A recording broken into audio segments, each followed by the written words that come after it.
without even knowing that there's other options out there. Collectively, these participants completed an impressive 21,912 hours of real work experience. We're here to celebrate a future workforce that is talented, diverse, and deeply connected to the community in which they serve. By giving them opportunities, gainful employment opportunities within the county to actually do real jobs that make real impacts to the community at large. We wanted to invest in them, and hence they will invest in our future.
CERT is a community emergency response team, and it's one of our volunteer programs that we have here with the county. The CERT program is overseen by the Office of Emergency Services in partnership and support with our county volunteers and cities and towns. Rialto Unified School District Teen CERT program, we incorporate it into the curriculum. They learn how to do emergency medical training, first aid, how to shut off natural gas, how to shut off electricity, how to do firefighting for small fires, how to secure a scene, and help others. We train all the surrounding cities because not all CERT programs have the classes year-round, so they go wherever. We've got Rancho, we've got people from Chino, Claremont that come out, take the classes. If there's a team in, say, Wrightwood, and their hazard is dealing with wildfires, we build exercises to train that team so when that actually occurs in real life, they're ready to respond accordingly, as well as us being ready to work with them to make sure that we're keeping the community safe. Right now we were doing all the CTE classes, which is basically the hands-on, the law enforcement classes, the medical classes, and we are also now enrolling it into the ROTC. And we're collaborating now with the county and bringing them on, which is just gonna, fortify our training. It's gonna give us more resources and more trainers, and it's just gonna build a stronger foundation for us.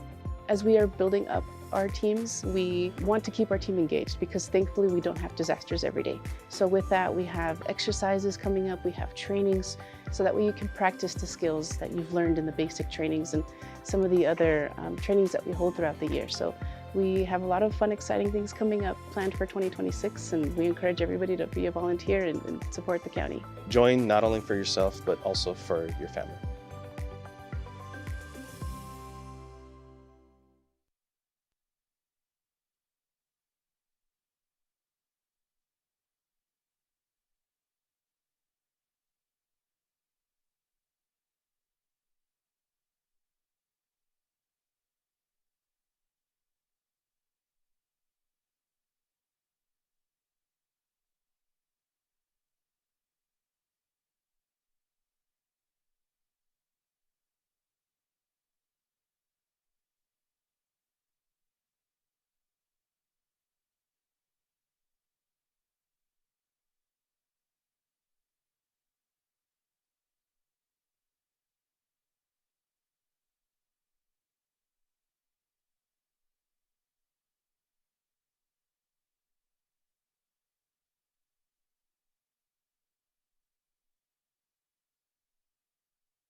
Good morning. Thank you all for joining us. I would like to call this meeting to order. This morning, our pledge and invocation will be led by the 4th District. Supervisor Hagman. Thank you, Madam Chair, and good morning, everyone. I'd like to introduce Pastor Robert Rocha. He's been the lead pastor of Voz Church in Ontario for 8 years. Voz Church is a non-denominational church. Pastor Rocha and his wife Elizabeth and their family and a team of future members launched Voz Church, which officially opened its doors on February 11, 2018 at the historic Granada Theatre in Ontario. Under his leadership, Voz Church has become a thriving multicultural, multi-generational church that is active in the community. Pastor Rocha has a passion for developing next-generation leaders as disciples of Jesus while also meeting the needs of the community. He is a devoted husband to his wife, Elizabeth Torres, who is also a pastor. They've been married for 19 years and have 3 children, Isabella, Ava, and Mateo. In his spare time, Pastor Rocha enjoys spending the time with his family, watching sports, events, and golfing. And my wife and I had the opportunity to go visit him yesterday, and he's had a great message and so much energy at your church. Thank you for what you do for the community. Pastor Rob.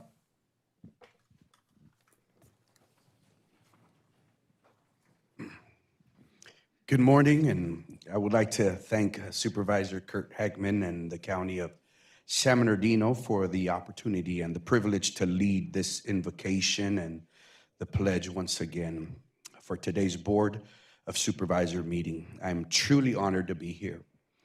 The Word of God declares in Jeremiah 29:7, also seek the peace and prosperity of the city to which I have carried you. Pray to the Lord for it, because if it prospers, you too will prosper. I'm going to invite you to please bow your heads and let us pray. Heavenly Father, we thank you for the gift of life and for the grace that brought us together safely on this day. As we enter into this meeting, we invite your presence into this room. Prepare every heart, align every mind, and let your Holy Spirit guide us into truth, clarity, and understanding. Lord, we lift up every leader in this place, and we ask that you would empower them with wisdom beyond their own, discernment for every decision, and integrity in every action. Let justice be the standard, truth be their foundation, and service be their motive. Your word calls us to seek the peace and the prosperity of our city. Today, we stand on that promise, and we declare this over San Bernardino County. We ask that you would bring peace where there is tension, unity where there is division, and vision where there is uncertainty. Let this county flourish economically, socially, and spiritually, so that every family, every business, and every community may experience a well-being and opportunity. May the decisions made here today lead to solutions that uplift the people, strengthen our communities, and reflect the greater good of all. We ask that your kingdom come, your will be done in San Bernardino County as it is in heaven. In Jesus' name we pray, amen. Now, if you would please face the flag and place your right hand over your heart, and let us pledge allegiance together. Ready, begin. I pledge allegiance to the flag of the United States of America and to the republic for which it stands, one nation, under God, indivisible, with liberty and justice for all. Thank you. Thank you very much. Thank you, Pastor Rob. We will now move on to our memorial adjournments. Vice Chair Baca. Thank you, Madam Chair. Today gives me a great honor to adjourn in memory of Coach Ray C. Aldama of Colton. He was 55 years of age, a lifelong resident of Colton, and he was a former teammate of mine. We were actually rivals in high school. I was at Eisenhower, he was at Colton, and we ended up becoming teammates at Valley College and Cal State San Bernardino. I know that many of his friends, are taking this loss tough.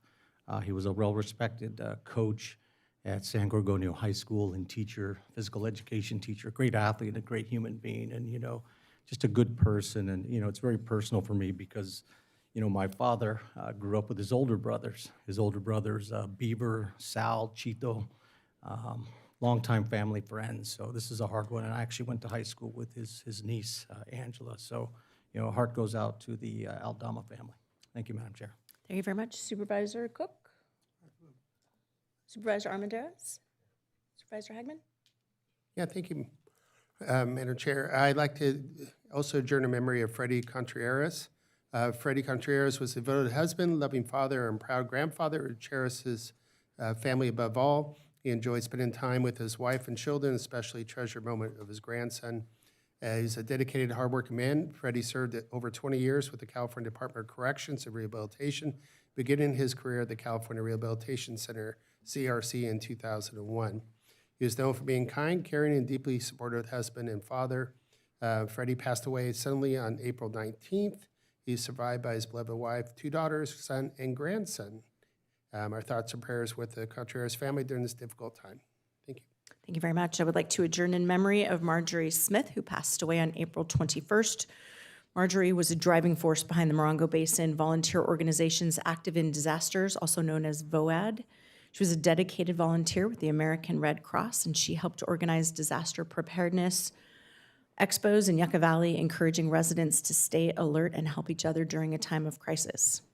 I would also like to adjourn in memory of George Murillo, who was a resident of Highland, and he passed away at the age of 94 on May 1st. George is the father of Chairwoman Lynn Valbuena and Secretary Audrey Martinez, both of whom serve on the Tribal Council at Uhavia Tom of San Manuel Nation. Our hearts go out to them both and their families during this difficult time. We have one special presentation this morning, so if my colleagues will join me in the well, please. And I would like to invite up the Auditor, Controller, Tax Collector, and your entire team for today.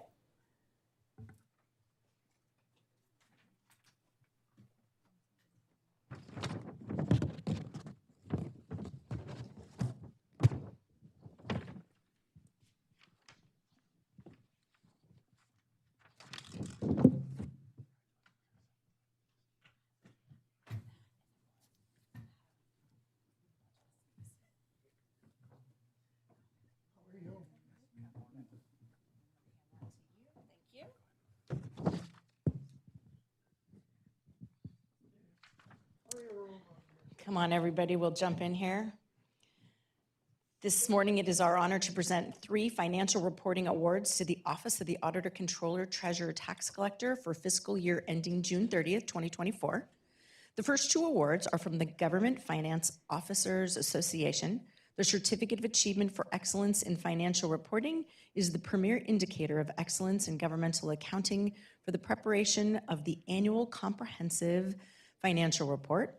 The award for Outstanding Achievement in Popular Annual Financial Reporting recognizes the department's ability to distill complex financial information from a highly technical annual comprehensive financial report and produce a clear and concise report for our constituents. The third award, presented on behalf of the California State Controller, recognizes the highest quality in governmental accounting and financial reporting in California. These awards reflect the professionalism and the dedication of the ATC Controller Division, led by Chief Deputy Mima Ubo, overseen by Assistant ATC Vanessa Doyle. On behalf of the board, it is my pleasure to present these to your entire department. Congratulations.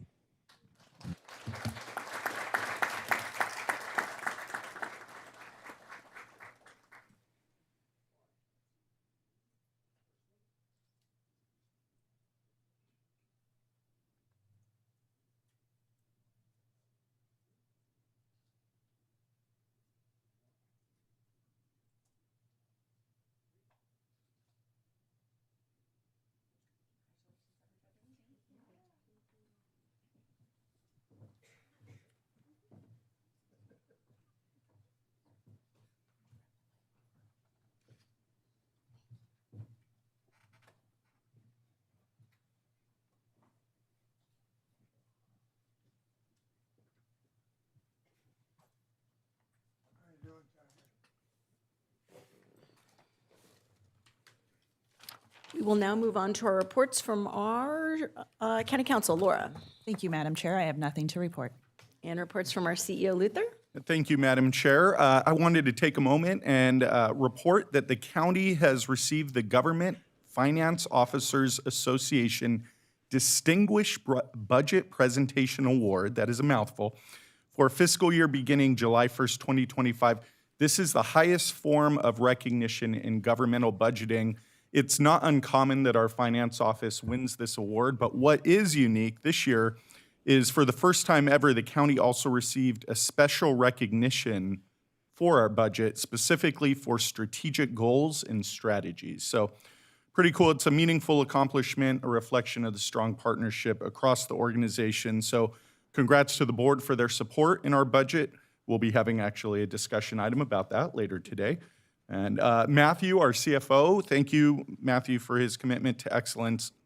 Our whole CAO finance team, and frankly, the entire county, all of our staff who work hard to put together an exceptional budget. This week is Public Service Week. This is a recognition that we received here. It's a strong reminder that all the work done behind the scenes has a direct and meaningful impact on the public that we serve. And just recognition to all our hardworking staff this week especially. Thank you for all you do. Thank you for the huge impact that you make every day and for pouring your heart and souls into this work. So thank you very much and congratulations to the team. Thank you very much.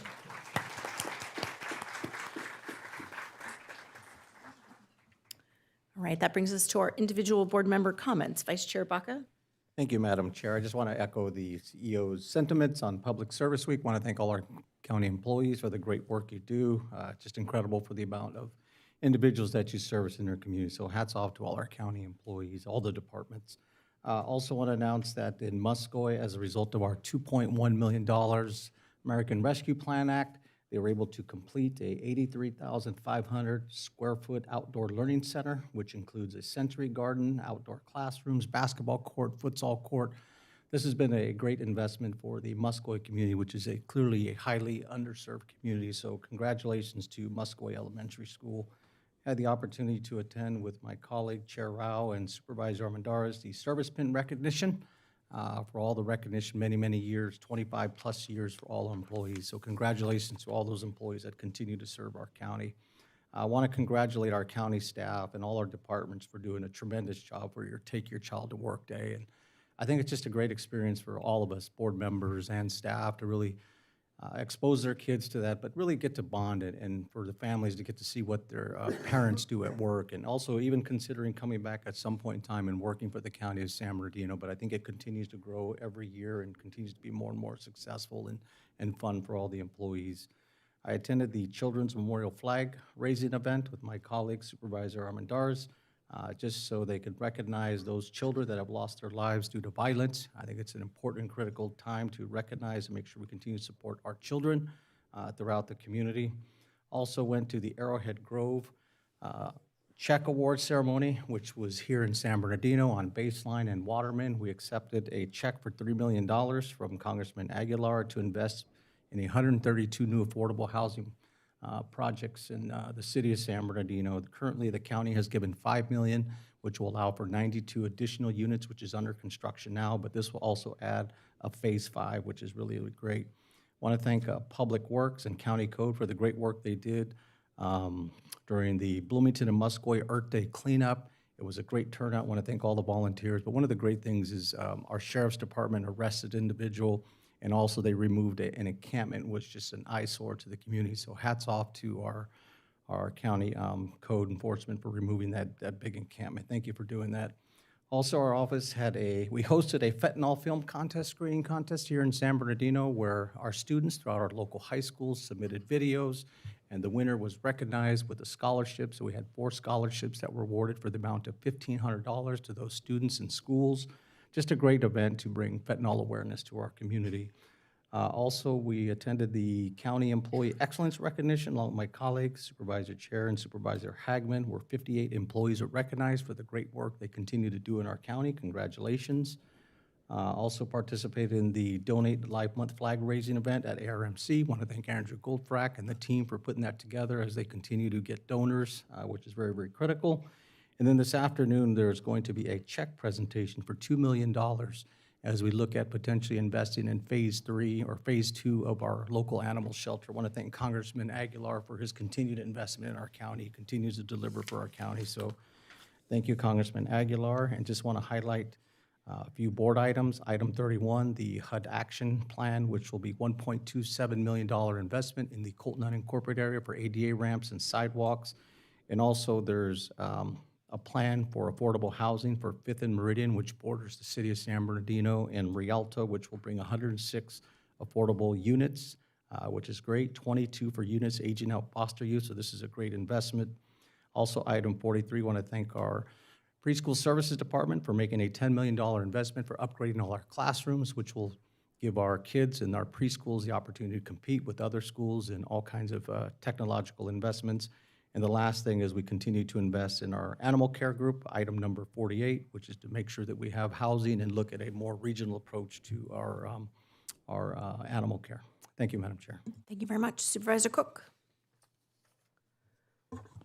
Yeah, I'm not sure that this is the proper time to say what I'm going to say, but Anything you want. I have a knack for doing that, I think. The subject of drones, it's one that very, very interested in because I represent an area that's, mostly all desert, a lot of it, particularly the high desert. And I've lived here a long while, both in the military and as a civilian.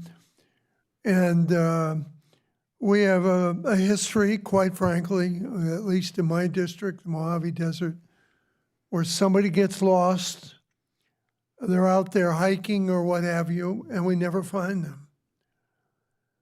And you say to yourself, how can we do this? So the technology before, we used to have, airplanes and helicopters and everything else. And it always used to bother me when there was somebody lost out there in the Mojave Desert. It is absolutely huge, but it is very unforgiving. So the subject of drones is going to be something I'm going to be a pest on how we can use that technology. And obviously it comes down to money and everything like that, but it also comes down to perhaps saving one or I don't know how many lives. So I thought I'd mention that. I don't know if this is the proper place. For sure. But I would hope that we do this so that we don't have another accident where somebody is out there, they don't realize how unforgiving the desert can be, even in cold weather because it's so vast. But, I've kind of made a vow not on my watch again. So that's the future that I'm going to try and advocate. So maybe we can win a battle over the desert. Thank you. Thank you very much. Supervisor Armendariz. Yes, thank you, Chair. Lots of exciting things happened in the last couple of weeks in 2nd District. We were able to tour a Veterans Retreat Center that's being built currently in Mount Baldy. Excited to see what's going on with that, hoping to build some sort of collaboration with them so we can help serve our vets a little bit better in the 2nd District. We had our mobile pop-up hours where we had over 11 constituents come out and tell us issues that they had, and we're working on every one of those issues to see how we can help them and accommodate them with their needs. We did a check presentation for the arts for Palmetto Elementary School. We went to Fontana Unified School District State of the District. I want to make sure to thank everybody for the Bring Your Child to Work Day. It was a great event. I had my kids here, and for them to see all the interaction with people, it was great for them to be here, so really enjoyed that event. I also attended the Empire Strikers Partnership Appreciation Night, where they spoke about the partnerships that we've had through the years, including San Bernardino counties. We spoke at the Children's Memorial flag raising ceremony with my colleague here, Mr. Baca, and we went to a Earth Day celebration luncheon at the former CSI. We went to a Pinwheel Pledge campaign, which is making awareness of child abuse. We were able to speak at that event to a bunch of young kids from the Exchange Club, or they call it the Excel Club in Summit High School. We went to Fontana Unified School District's award ceremony for their students and staff. It was called meeting over and beyond the expectation. And honestly, the only reason I came clear of it is my son actually received an award there for going over and beyond, and that's how I heard about it. But it was exciting to see all the teachers and students that were acknowledged for going over and beyond what they're capable of doing. We also attended the Fontana Days Parade. We had a community cleanup event in Fontana, unincorporated area. I also spoke at the Asian Business Association's Inland Empire Health and Wellness, where we talked about everything from warehouses to housing. We also we supported the Sheriff's Department Seat Heat annual event, and we also did a check presentation to City Hall. That concludes my comments. Thank you very much. Supervisor Hagman. Thank you. Just want to kind of highlight item number 77, which includes a $12.7 million investment for the Grove Basin Outlet Storm Drain in the city of Ontario to improve flooding issues. It was a busy month, and so I think we're all pretty busy, but some of the past events recently, we attended the ribbon cutting for Prado Park's new entry monument, gatehouse, the snack bar, and boat dock. Really shouts out to Beata and the team that they've done a great job. These are part of the multi-million-dollar investment into Prado Regional Park. Thank you to Upland Women's Club, who recently had me attend their 100th year anniversary. I also recently spoke at the Upland Foothill Kiwanis monthly meeting, and thank you to our service groups who do so much for the community. The city of Montclair also recently celebrated its 70th years, or birthday, or founding, so congratulations to them. I was also honored to recently attend the Montclair's 38th Annual Volunteer Awards, and thank you all who serve our communities. Also recently attended Fire Ops 101 with the Chino Valley Fire District. Workforce Development recently held a job fair, an expungement event at the 4th District. It was at the Ontario Airport. They saw 466 job seekers, and also 85 individuals started their record cleaning process. Foothill Family Shelter also received $50,000 from our office to serve families in need. Upcoming district events includes the SCAG General Assembly starts tomorrow, and all local governments around the region get together once a year. Our next shredding event is June 6th at the City of Chino, and May 20th is our annual open house at the Chino Hills office between 5 and 7. And I want to also congrats to the San Bernardino County Library, who recently honored as the best of the best library in the region by Inland Empire Readers. And finally, applications for the San Bernardino County Civil Grand Jury are currently being accepted through July 31, and visit our website to learn more. Thank you. Thank you. Thank you. As our Vice Chair mentioned, we had the opportunity to recognize the Public Service Recognition Week, which is the first week in May, and San Bernardino County proudly joins our federal, state, and local governments in honoring the dedication of public servants across the entire nation. But this week really provides a meaningful opportunity to acknowledge the commitment, the integrity, and the professionalism demonstrated daily by those who have not just taken jobs, but have taken an oath to serve our communities.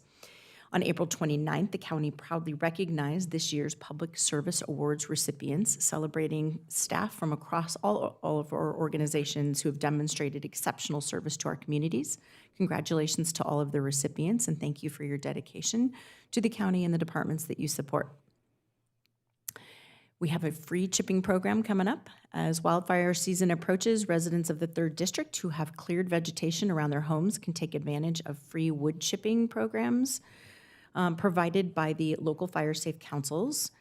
They include Yucaipa and Oak Glen, the rim communities in the Big Bear area, and you can register at firesafenow.org.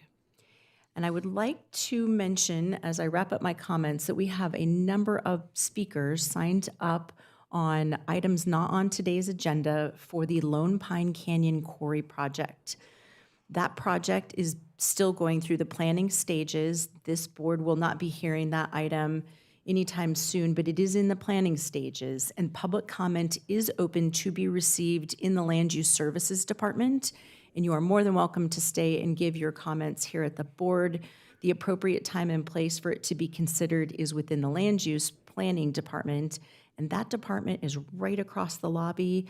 Miguel is here, our Director of Land Use Services, with his hand raised, and he can direct anybody over there to provide public comment to the planner of that project so it can be received as part of the CEQA documents and then be a part of the official record. And again, you're more than welcome to do both, But if you're here today to provide comment as a part of the official record, it would need to be done through the Land Use Services Planning Department. And with that, Danette, do we have any additions or revisions to today's agenda? We have no changes to the agenda.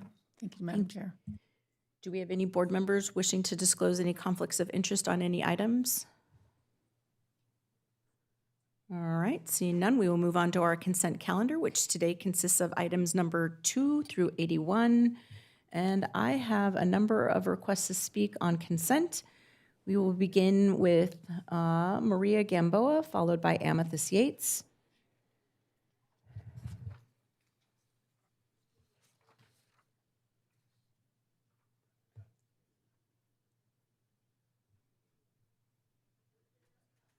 Yes, podiums on either side. You have 3 minutes for public comment.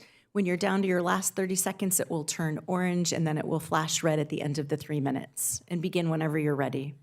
Okay. Well, my name is Maria Luisa Gamboa, and I was here about, well, I'm with Gamboa Counseling, private practice. I'm a provider for CPS, have been for almost 20 years.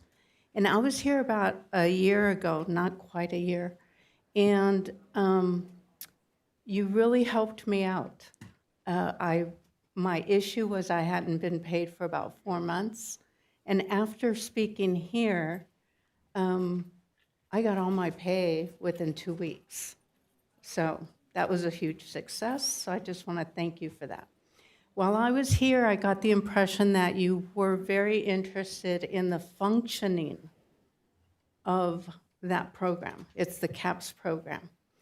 And what happened after that opened up the conversation about my participation, my providing services in that program. And they asked me if I had any concerns. So I said, well, okay. They're willing to listen. So I shared with them, I think there was about 3 concerns that I had been trying to resolve for about those 20 years, well, maybe 15 years. And I had not been listened to. And after speaking here, they were willing to listen. And so that was maybe around June. And we had some discussions, and out of those discussions, they presented what they were willing to negotiate on. And it was really good. I was very surprised. And so in September, out of those 3 issues, they immediately accepted the amendment on one of them. This was regarding insurance coverages that we have to maintain. They were exorbitant for a person just in private practice. So they accepted the change. There's a huge long story, but I don't have time for here. But the other 2 that they said they would amend never happened. And I would make phone calls, I'd leave messages, I'd constantly trying to speak to someone, what's the update on this agreement? And I would just get the runaround. The person that helped me the most was Miss Adams, Cheryl Adams. So she was very helpful. So anyway, to bring it closer to now, they... That's time.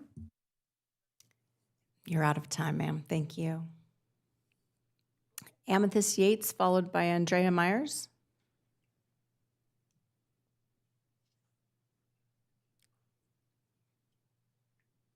Excuse me, ma'am, if you'll wait just 1 second before you walk out the door. Victor, you may have to run. Thank you. Amethyst Yates. We'll move on to Andrea Myers, followed by Carlo. Last chance for Amethyst Yates. Andrea Myers.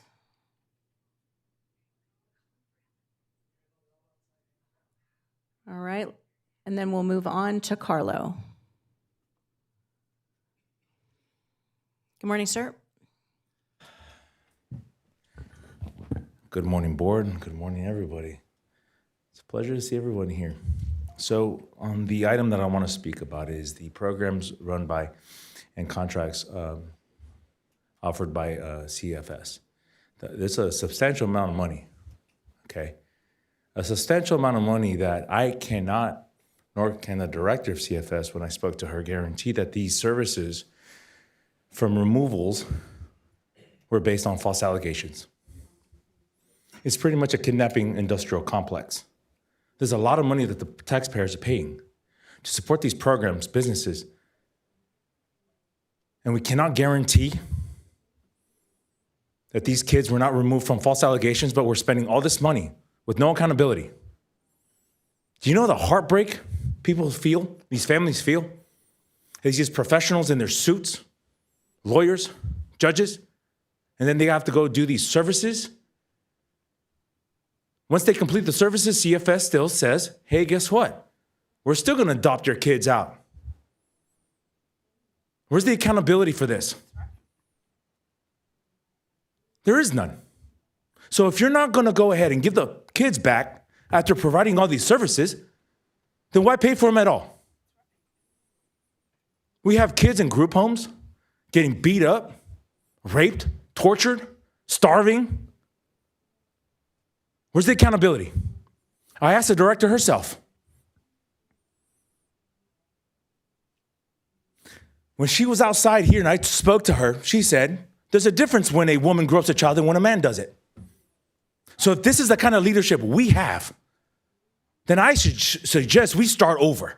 As the grand jury stated, we start over checking out these contracts, checking out all the hundreds of millions of dollars the county is paying for these services, because we cannot trust these people to stand there in front of court, to stand in front of the parents and say, yes, you will get your kids back when you complete these services that the taxpayers of San Bernardino, the taxpayers of the state of California, and the taxpayers through Title IV-E funding from Social Security. I think this year is about $50 billion out of Social Security going to these programs across the country. It's satanic. It's demonic, the suffering these families go through. And at the end of it, false allegations. Now, child abuse is real. But if you can't, as a director, guarantee that removals, adoptions, and every which way in between is based on false allegations, then you need a new job.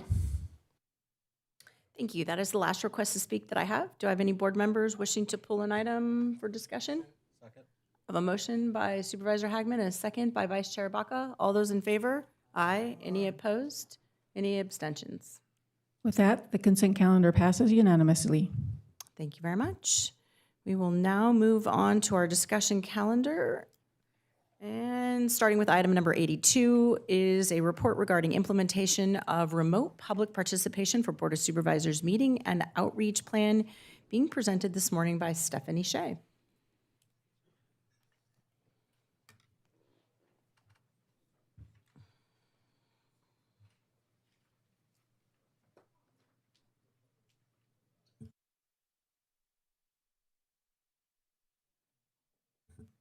Stephanie Shea, Deputy Executive Officer. I'm here today to present information on Senate Bill 707 regarding the implementation of remote public participation and the associated outreach plan. This presentation is just about 5 slides, and there'll be an opportunity for questions afterwards. So a little bit of history about Senate Bill 707. It was adopted in 2025. It applies to counties with populations of over 30,000.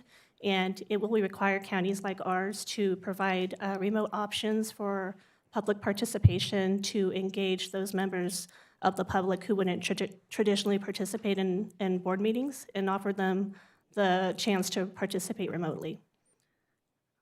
This bill will be effective actually July 1st of 2026, and we've prepared for this. The clerk of the board has taken the lead on this effort and has secured a platform to provide remote public participation via telephone. The clerk of the board will also establish a website to provide information on this process, to include how to register, how to submit for public comment. The website will also include information about board meeting calendar dates and the agenda. And then lastly, we developed a targeted outreach plan, again with the goal to engage the public who don't traditionally participate in public meetings or in board meetings to participate remotely. And in doing so, our outreach plan includes a few elements. We intend to provide advertisements in newspapers and provide county updates in both English and Spanish. Other elements of this plan include sending out newsletters, social media, sending out emails, and providing information on county websites. Our county is so large geographically that our county departments do a great job of providing events and utilizing their mobile units to, again, provide services to county residents across the county. So what we intend to do is we intend to partner with our county departments and share information, outreach materials that include QR codes and other information about this process in English and Spanish, hoping to partner with the county departments so they can share that information at their events. And we also intend to partner with community groups, all with the goal to reach those in underserved areas. That concludes my presentation, and I'd like to ask the board if there are any questions. Comment. Please. When you are working with all the other departments, could you work with the board of supervisors directly also? Because it's something we have platforms we can get information out on also. Yes, thank you. This feels like a receive and file. This is, there's also a recommendation on the board item for the board to find we've made reasonable efforts for this outreach plan to engage those members of the public who wouldn't traditionally participate, and to find that the outreach plan to approve it and find it reasonable. Thank you. I would welcome that motion since I do not have any public comment that I believe I know of. No. Thank you, Vice Chair, for the motion and Supervisor Hagman for the second. All those in favor? Aye. Any opposed? Any abstentions? With that, item 82 passes unanimously. Thank you, Stephanie. Item number 83 is Law Enforcement Agency's annual military equipment reports for the 2025 calendar year, which is associated with Assembly Bill 481 being presented by Deputy Chief Crosby. Good morning. I will open the public hearing. Good morning, Sergeant. Good morning, Madam Chair and Board of Supervisors. My presentation this morning is related to California Assembly Bill 481, and this presentation is on behalf of the Sheriff's Department, the Probation Department, and the District Attorney's Office. With me, I have Sergeant Ian Golditch from our Professional Standards Unit. On January 1st, 2022, Assembly Bill 481 became effective, and it requires law enforcement agencies and their local governing bodies to follow certain procedures prior to the funding, acquisition, and the use of military equipment.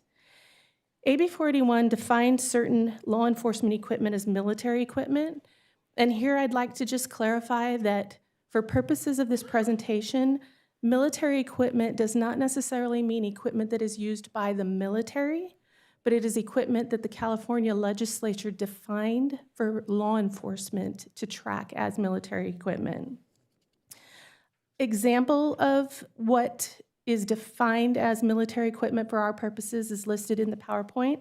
A highlight of some of those includes drones. It includes armored personnel carriers, command and control vehicles, certain .50 caliber or greater firearms or munitions, certain specialized firearms and ammunition, any firearm or firearm accessory that's designed to launch explosive projectiles, any breaching apparatus that is explosive in nature, flashbang grenades, explosive breaching tools, tear gas, and projectile launch platforms and munitions, which includes 40 millimeter projectile launchers, beanbags, rubber bullets, and specialty impact munition weapons. In March of 2022, each San Bernardino County law enforcement agency created a military equipment use policy and an annual military equipment report. These documents were uploaded and are publicly available on each of our respective websites. Each agency's military equipment use policy and the annual military equipment report describes the following military equipment matters: the inventory, the purposes and authorized uses, the fiscal impact, the legal and procedural rules governing the authorized use, the training that's required prior to equipment use, the procedures to ensure military equipment use policy compliance, and public input procedures to register any concerns or questions and how the law enforcement agency shall respond to those. On April 26th of 2022, the law enforcement agencies held a community engagement meeting. On that same date, at a regular meeting, the Board of Supervisors considered an open session agenda item regarding the law enforcement agency's policies and reports that provided for public comment. At this meeting, the board adopted 3 ordinances, one for each the district attorney, probation, and the sheriff's department, approving each agency's policy and military equipment funding, acquisition, and use. Those ordinances are subject to annual review.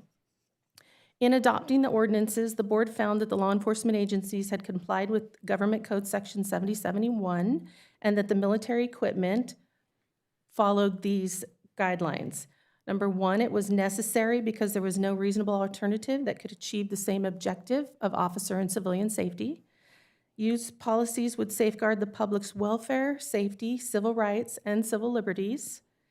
It was reasonably cost-effective compared to available alternates that could achieve the same objective of officer and civilian safety. And the board also found that prior equipment use had complied with any military equipment use policy that was in effect at that time. Our law enforcement agencies must create and post our annual military equipment reports to our public websites. These reports discuss our military equipment use, the inventory, and the fiscal impact for the prior calendar year. And within 30 days of publicly releasing those reports, the agencies will hold a community engagement meeting where the public may discuss and ask questions about the annual reports and our funding, acquisition, and use of that equipment. This year, our agencies uploaded our annual military equipment reports on April 9th and April 10th, and those reports were for the 2025 calendar year. And today we are holding a public meeting during the regular Board of Supervisor meeting. Pursuant to the Government Code section, the board shall annually at a regular meeting and as an open session agenda item that provides for public comment, evaluate and vote on whether it should renew the previously adopted military equipment use ordinances and determine whether each type of military equipment identified in the annual reports complies with the Government Code section. At today's meeting, if the board finds that any military equipment identified in our reports does not comply with the Government Code section, then the board shall then determine whether it will either disapprove renewal of authorization for that particular type of military equipment or require modifications to our use policy that will resolve the lack of compliance. That concludes my presentation, and I'll be happy to answer any questions. Thank you very much. Any questions? I don't believe I have any requests to speak from the public on this item. I'll close the public hearing, and I have a motion from Supervisor Hagman and a second from Vice Chair Baca. All those in favor? Aye. Any opposed? Any abstentions? With that, item 83 passes unanimously. Thank you very much for the presentation this morning. Thank you. All right, item number 84 is our 2026-27 budget financial update being presented by Matthew Erickson. Good morning, Matthew. Good morning, Chair Rao, members of the board. I believe Luther's going to kick us off today. Yeah, I'll just say some brief comments really quickly and then let Matthew take it away and get to the core of the conversation. But just as a brief overview of what we're going to be talking about today, this is our 2026 budget, our financial update, our budget update. Matthew will go over our timeline as far as what comes next when the board offices will each receive the budget book and those things.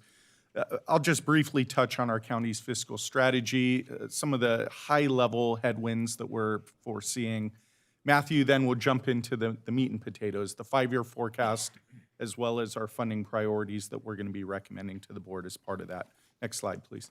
So this is just very, very high level, but when Matthew and I sit down and we look at how we approach budgeting for this county, we start from the standpoint of prudent budgeting, and that becomes our foundation. And we establish that in this environment where we sit today, and I'll touch on some of the headwinds in just a moment. We are positioning for a slower growth environment. You have heard that from Matthew and I now for the past couple years. That continues to play out. We are seeing property tax slow. We are seeing some of our sales tax numbers fall from where they had been before, but we are still growing. We are not seeing a pullback. We are not, there's no recession, there's nothing like that, but it is not growing at the same pace that it had before, and Matthew will touch on that. When we have prudent budgeting and when we're positioning ourselves appropriately for the environment, what we're able to do is provide stable community services. We stabilize our operations.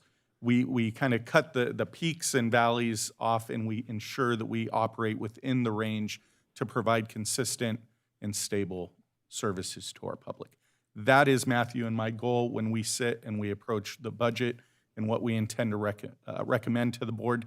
That's how we approach it. Next slide, please. We've touched on these before with the board. We just want to hint at them again. Geopolitical risks, that's more situational at the moment. We're looking at what those impacts will be to us, if any, long-term. Assessed value is really where we're seeing some significant risk and impact. Matthew, again, will touch on that in just a moment. Our H.R. 1 or the federal big, beautiful bill, there are still impacts that are significant that are playing out for us, and we're monitoring those. There's some mitigation to that we're going to be recommending in this year's budget. The state budget is something we're looking closely at. There's a pretty big gap right now in what did they call it? The LAO is forecasting versus what the governor's office is predicting. So we're trying to look at what that means and where the state budget actually shakes out. This month, we should actually learn more, so that we hopefully will have more clarity soon. And then litigation. The state of California is incredibly litigious. Matthew is going to look specifically and actually talk about a decision that we're going to ask the board to make today versus waiting for the future because of impacts to the county as well as some of our number of our cities in the county. So with that, this is some of the challenges that we're looking at. I'll turn it over to Matthew, and he's going to dive deeper into the actual 5-year forecast numbers as well as some of the priorities in this budget. So Matthew, take it away. Great, thanks so much, Luther. I did want to step back really quick and just highlight, our strategy. Luther talked a little bit about it and stated, that it's just a big high-level overview, but it's really fundamental to what we do within this organization. Although we are not immune to headwinds within the county, because we have a situation where we are always prudent. In good times, the county tries to have a prudent process whereby we don't grow too much. That allows us in times where there's headwinds that are coming our way to really address those in a little bit different way than some other entities you might see within the state of California and even within the nation as a whole are. So with that, I did want to jump into the 5-year forecast. This is where we get into a little bit more of the nitty-gritty about what our forecast looks like for the upcoming 5 years. We'll kind of dive in, and I kind of first wanted to start with a review of what we went over last time. We, if you recall, met at the end of March, and we went over just big picture things that are going on with our general fund, and so I wanted to dive into that first. So this is a reminder slide. We went over this last time. Luther mentioned how assessed valuation growth is slower than what it has been, and really what that particularly means is that you can see in this slide that over the last 10 years, we've had roughly 6.8% average assessed valuation growth. That's property tax growth that we've seen within our county every single year. Just for reference, every 1% property tax growth is about $10 million of new general fund dollars that are coming in. So we become not reliant on, because we don't become reliant on, but we've seen roughly $68 million every year in today's dollars that have been growing over the last 10 years. For a comparison, what we're projecting going into next year is about 2.23% assessed valuation growth. What that is that is not known yet. We find that out in June or July timeframe, what that growth will be, but that's tied to an economist that we have that has historically been pretty accurate with regards to next future years. And so we're using that just for some comparison. That is the lowest AV growth we've seen since about 2012. So it's quite a bit lower. It is still growth, as Luther mentioned, and so we really feel like we're going to be able to mitigate these things, but it is a really big issue. In addition to that, last time we talked a little bit about HR 1, how we are seeing immediate impacts in our 5-year forecast tied to CalFresh administration impacts. That's tied to the shift from the federal government to the state and local share increases on CalFresh funding on the administrative side. We also talked about how there's a lot of uncertainties with regards to HR 1, specifically as it relates to CalFresh, going into the future with regards to error rates, if you recall. And so although we do not know the dollar impact, what we want to do in this forecast is set aside $10 million ongoing, just as a sort of set aside, just to face that if it comes our way. In addition to that, on the good side, the good news is we are projecting in our 5-year forecast retirement savings. This is tied to a long-term payment of obligations tied to pension funds that are falling off. In other words, meaning pension funds basically treat losses in the market like debt that you pay off over a very long time. And so what we've been doing is since about 2008, the Great Recession, we've been paying off basically long-term debt into our pension system for a very long time, that we are going to be seeing savings in the next several years associated with that. I do like to highlight that there is not complete certainty when it comes to those savings because it is tied to the stock market effectively. Our pension system invests our pension funds in a way that helps ensure that we have pensions into the future, but it's required to hit 7.25% every single year in order to be properly funded, and years when it isn't, we have to pay that back as the employer. And so although I'm excited about the $36.1 million in savings, that is not necessarily a guarantee about what we will be seeing. And then lastly, we talked about employee costs. With Teamsters negotiations coming up, we have roughly, along with our attorneys unit, we have roughly 58% of our workforce that's up for negotiations in the upcoming year, and that's a very notable impact that I'm going to go into right now a little bit. All right, so just to dive in a little bit more on the numbers, a little bit more specific, employees are always our priority.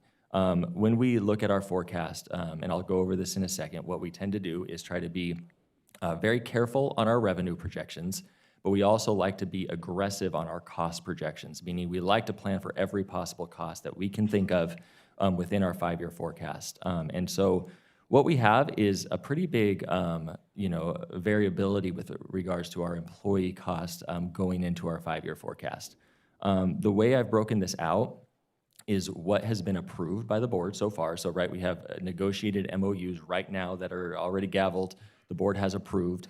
In our 5-year forecast, that's about $56 million in general fund dollars that have been set aside just for approved MOUs. But in addition to that, we have a lot of unapproved MOUs through our 5-year forecast.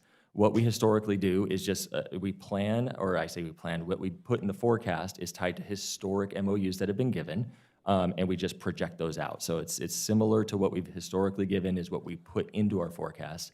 And if you were to throw all of it into our forecast, it would be $228 million ongoing through the 2030-31 timeframe. In addition to that, another really notable impact, especially as it relates to mandates, this does not include impacts of HR 1. That is separate. Our human service programs. So as you know, we provide monthly payments for foster youth, for adoptions. Our in-home supportive services program requires a lot of ongoing costs that are basically mandated for the county. And the way we pay for those services is a combination of federal, state, and local funding. With local funding, the state of California has set aside what's called realignment funds to help pay for those. Those are sales tax derived. And when we do not have enough of those realignment funds to pay for service growth, cost growth in those areas, then it is a general fund impact to the county. And so what you're seeing is up to $52 million ongoing through the forecast. This is general fund dollars that we're seeing as a potential need for our human service programs. A large reason for that, historically, we've actually talked about caseload growing. We do not necessarily see caseload growing, but another aspect of cost growth is inflation. And so, each year the state increases the cost for foster families, for adoption families, for IHSS at a certain rate. To the extent that goes up and our realignment funds don't proportionally go up the same rate, then it requires additional general fund dollars. And that's what we're seeing. Luther talked a little bit about sales tax. We've seen more tepid growth in sales tax. Well, that directly impacts realignment. And so when the realignment funds don't come in, it's a general fund impact. And then lastly, public safety has always been a priority of this county and of the Board of Supervisors. We have for years had funding set aside for different jail needs. We currently in the forecast have $8.7 million ongoing set aside for potential detention needs going into the future. If you recall, in 2024, Prop 36 was passed by voters that did not overturn Prop 47. If you recall, Prop 47 was in 2014. It kind of reduced penalties on certain crimes that then reduced our jail population. Prop 36 didn't overturn, but made certain crimes more stringent from a penalty perspective. And so what we're doing is setting aside this $8.7 million in the event we see different impacts to our jails into the future. I will stop because I'm going to get even more detailed and ask any questions on this segment. Perfect. All right, so this is when I get kind of wonky and too nitty-gritty. So I like to explain this spreadsheet because I know it's just a lot of numbers on there. So what you're looking at is our 5-year forecast. Every dollar that you're looking at is in millions. So that's what that represents. Every dollar that you're looking at is ongoing in nature. We're not talking about one-time money right here. We're talking about ongoing money. I like to say that positive is good for the forecast. It would result in surpluses, and negative is bad for at least the forecast purposes as it contributes to a deficit. So if you see a positive, that means on the revenue side that we are seeing revenue growth. If you see a positive on cost side, that actually means cost savings, which you will not see in that. You will see on cost, it will be negative, right? Because costs generally are negative. We don't have a lot of ongoing cost savings besides the retirement side. In addition to that, what you're looking at is incremental. And so what that means is each year represents how much more money we're getting in those line items compared to the prior year. So for property tax, for example, you'll see, in line 3, in 26-27, $21 million. That means we're seeing $21 million more in property tax in 26-27 compared to 25-26. You could add the same in 27-28, $22.5 million. That's in addition to the $21 million. So if you look all the way to the right through the total 5-year, that's where you can see the total growth in revenue, the total costs through the 5 years. And so that's what we're looking at. What I always like to highlight, which I always look at whenever I'm looking at this spreadsheet, is the bottom right column and corner. That really represents what we're facing from either a surplus or a deficit. The little brackets means we're facing a deficit, and I kind of want to walk you through, what we're looking at and why we're looking at that right now.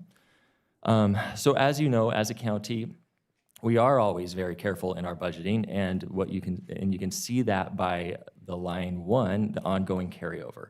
What that means is that we have roughly $60 million in ongoing money carried over from the prior year that was not spent. That was effectively like an ongoing surplus that we had set aside. That goes into the first step of the revenue that we bring in to going into next year, along with our property taxes, Prop 172, which is a half-cent sales tax for our public safety departments, and then other revenue. Other revenue this year is quite a bit higher than those out years if you're looking at it.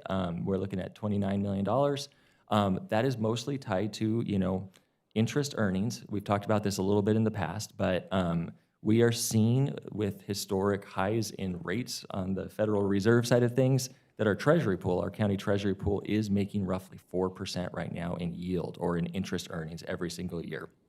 That compares to some of the prior years back in 21, 22, where those yields were like 0.5% or even 1%. So fortunately, we are seeing interest earnings growth, and we're building in about $10 million more ongoing into the forecast just tied to that. And in addition to that, we're seeing administrative cost. People may say the term CALCAP, Countywide Cost Allocation Plan. It's really representative of administrative services that we provide countywide to our departments. Those have grown, and that means we're receiving revenue associated with that. On the cost side, I mentioned before that we have planned MOU increases. So you're seeing quite a bit of in that 75 million. It's just simply tied to projected MOU increases or salary cost increases for the county going into next year. We're going to go into more detailed on line item 9, the ongoing request. That's going to be a lot of the funding plan that I'm going to talk to you guys a little bit about in the next few slides. And then what we also like to do is that line item 10, our future estimated costs. These are costs that are not like built in necessarily approved by the board at this point, but a lot of those costs represent those MOU costs that we're placing in up to that $200+ million. So what I want to highlight is that in any given year, so for fiscal year 26-27, the budget that we are entering into, we are mandated to have, to have a balanced budget.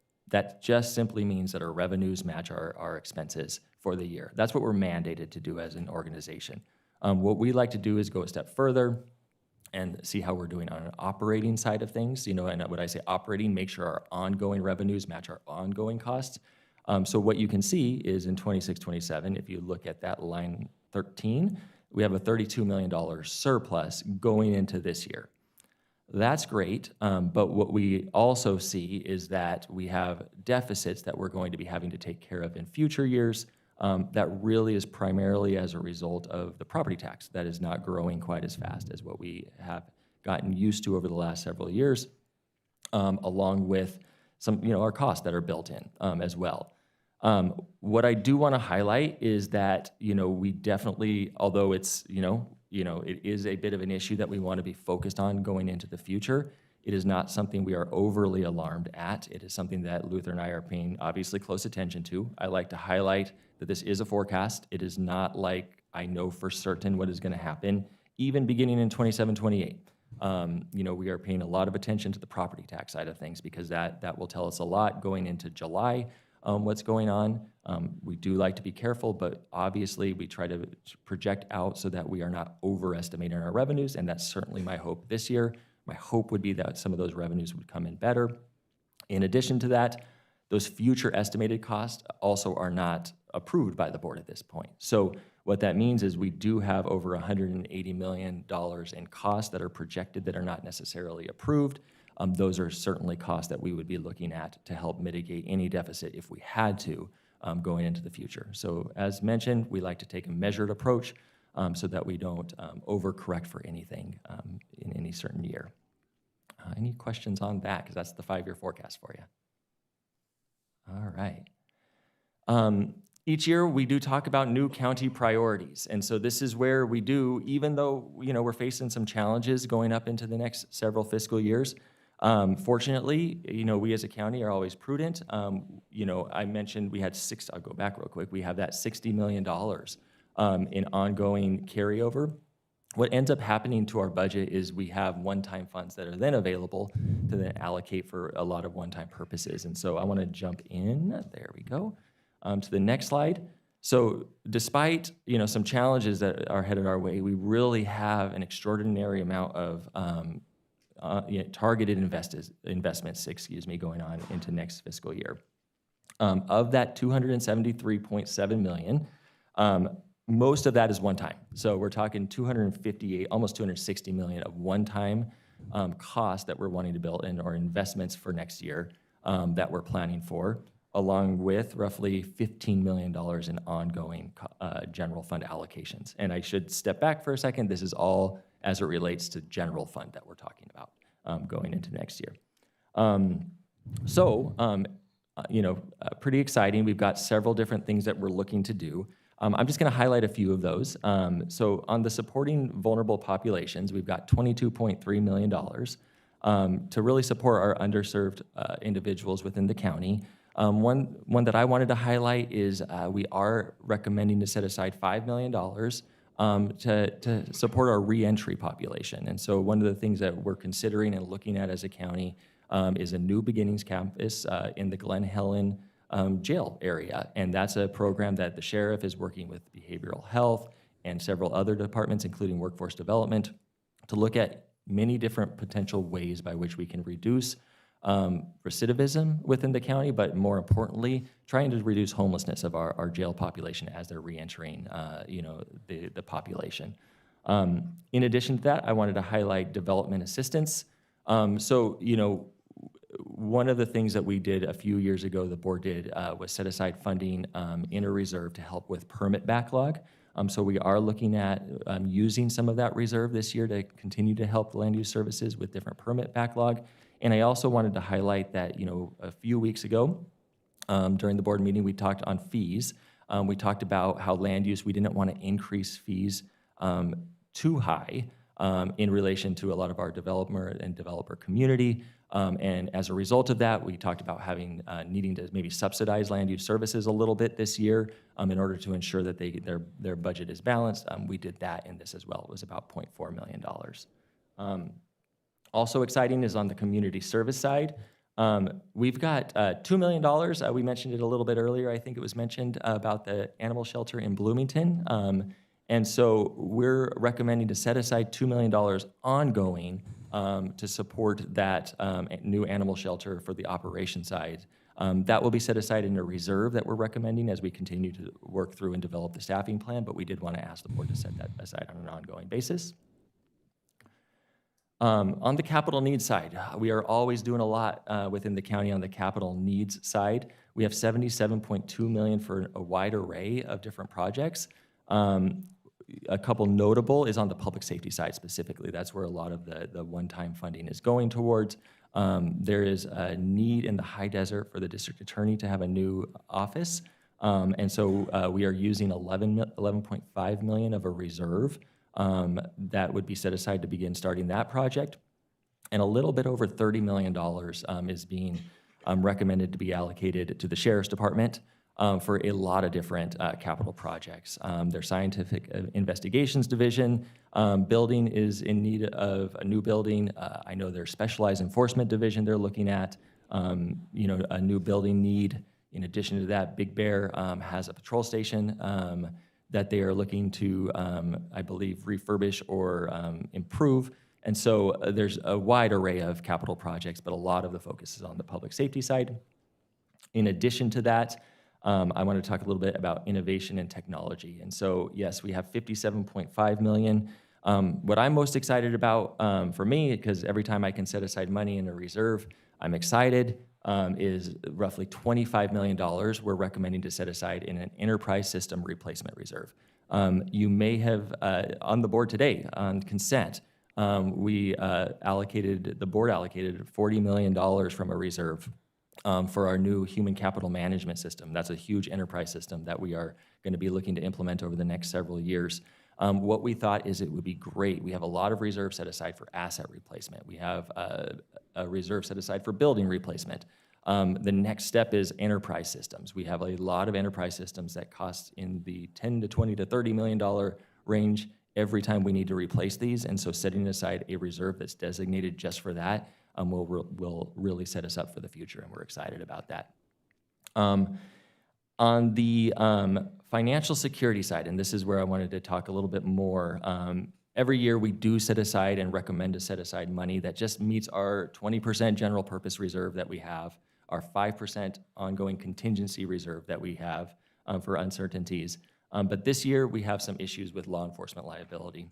I'm going to stop right there on the priorities because I was going to jump right into law enforcement liability because it's a bit of an issue.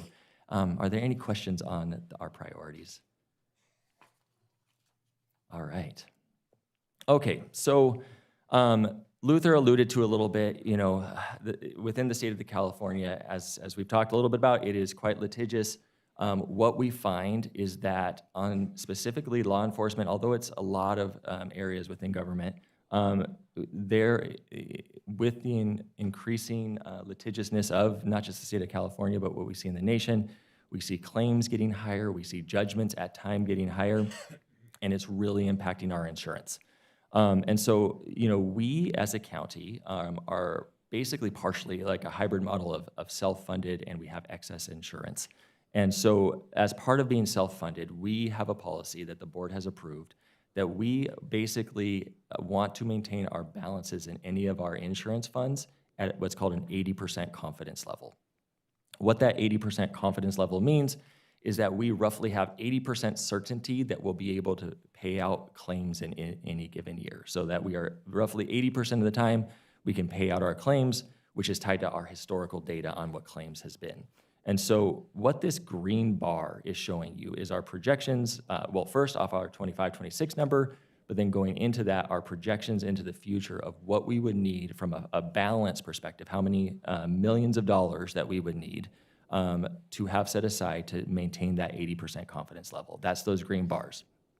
What I wanted to highlight is that the blue bar, especially in 25-26 and then going into 26-27, was what our current projection was of the balances that we had within that fund at this point in time and how short it is. So roughly what you're looking at for 25-26 is $40 million of a balance, but we really, to have that 80% confidence level in accordance with policy, we'd have to have over 80 million.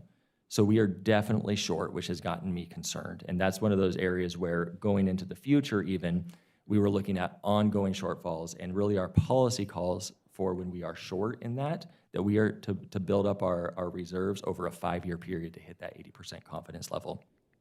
So what we're recommending today for you, and going into our premiums into next year, is a line that looks a little bit more like this. And the way by which we are really looking to increase specifically the 26-27 number is through a contribution from one of our reserves, one of our general fund reserves.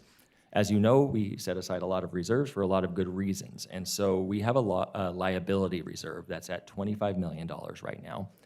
We're effectively looking to release that reserve. It's a general fund reserve, release it into this fund to help us begin to move towards that 80% confidence level.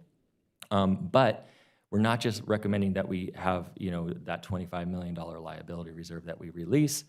We are seeing premium growth within the county. And what that means is we are looking to increase our premiums. Currently in 25-26, they're at $45 million. Going into next year, we are recommending that our premiums going into next year will be $69 million total. And what that means is our departments that pay into that, they will have a large increase going into next year. In addition to that, going into 2030-31, it would be up to $80 million. It's quite a large increase. Importantly, and I have a note down at the bottom, our biggest payer of law enforcement liability besides the county is our contract cities. The sheriff provides law enforcement services to 14 of our cities right now. And so any sort of cost we have on that side, we do pass on to our contract cities historically. Notably, for 26-27 of that $24 million increase that I was talking about in premiums, $10.1 million is going to our contract cities. And that's what I wanted to talk a little bit about with you guys today. One of our recommendations is, of that $25 million of the liability reserve that we'd like to set aside, we would like to support our contract cities by basically cutting that premium growth in half for the next year. So rather than $10.1 million increase, we would recommend a pure subsidy from the Board of Supervisors of $5 million that would go towards helping them pay. A lot of our contract cities from a budgetary perspective have faced a lot of challenges, similar to the counties, but sometimes it's even worse. And so we wanted to be in good partners, recommend that we would roughly, on a one-time basis, cover their costs for 1 year at half their premium increase. And so that is a specific recommendation that we have for you today. So normally this is just a receive, but we did want to give our contract cities who are, I'm guessing, probably paying attention to this meeting, some knowledge going into the future of their budgets as they're planning their budgets, whether or not they can, potentially see that and rely on that $5 million. So we are today asking you to give us direction to include that into our budget going into June. So that is a recommendation in front of you guys today. I assume we'll take that after we go through questions. Any questions on that? I'll tell you, our contract cities appreciate the support. I've been reached out to by several of them, and they appreciate it. Oh, excellent. Very good. All right. With that, that is what we have for you. Our next steps is that my staff, who I should have thanked right off to start, as Luther mentioned, they are working really, really hard right now to get a budget book that will be delivered to you and the public on May 19th. That budget book will have, this has been a general fund focus in this meeting. The budget book will have every revenue source that we're talking about. It will have detailed pages by department about what's going on within each budget. And then on June 9th, which is 3 weeks later, is when we would like to bring to the board the actual budget, recommended budget for adoption. So with that, I will entertain any questions. I don't believe I have any requests to speak. Is that correct? That's correct. Okay. Any questions? Come on, you gotta congratulate. Thank you so much. I know. The 5-year forecast freaks me out always. I'm sorry. It is, but I also been here long enough to know that you guys do a wonderful job of managing.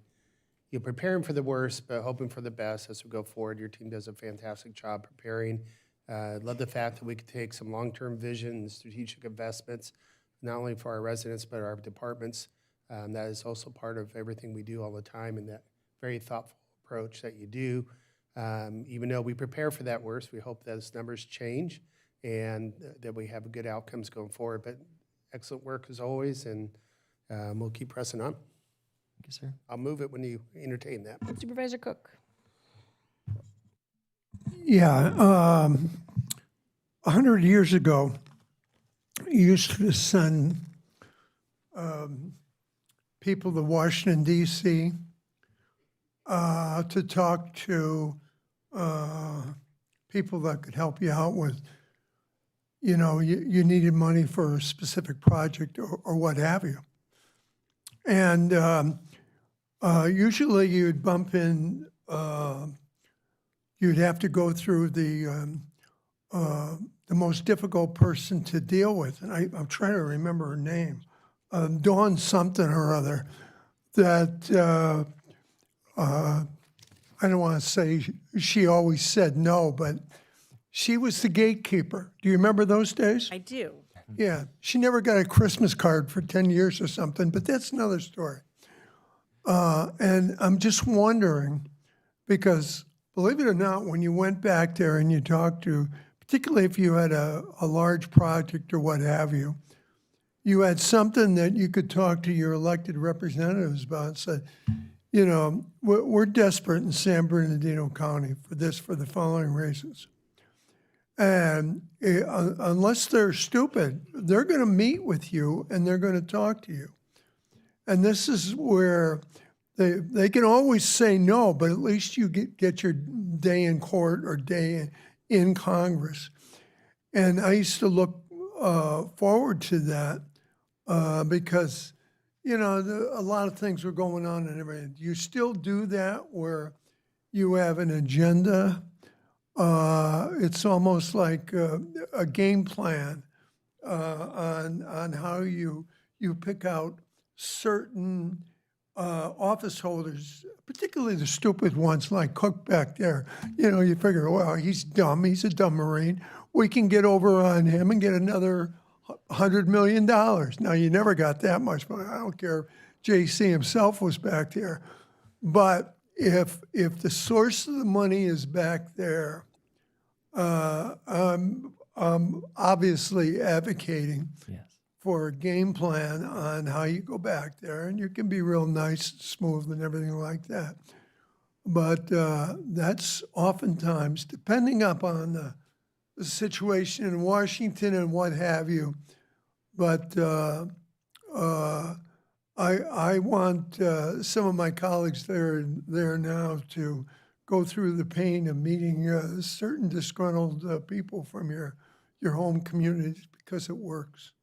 Yeah, absolutely. I'm fortunate to have work for me Leah Fletes, who is our legislative affairs and government relations sort of deputy executive officer, and they focus a lot with the federal stakeholders, state stakeholders, and really looking for the county to ensure that we are advocating for all of our needs. But in addition to that, we do have a process by which we look for federal earmarks, working with our local delegation, and it's something that they do a great job of really pursuing for the county. Try not to use the word earmark.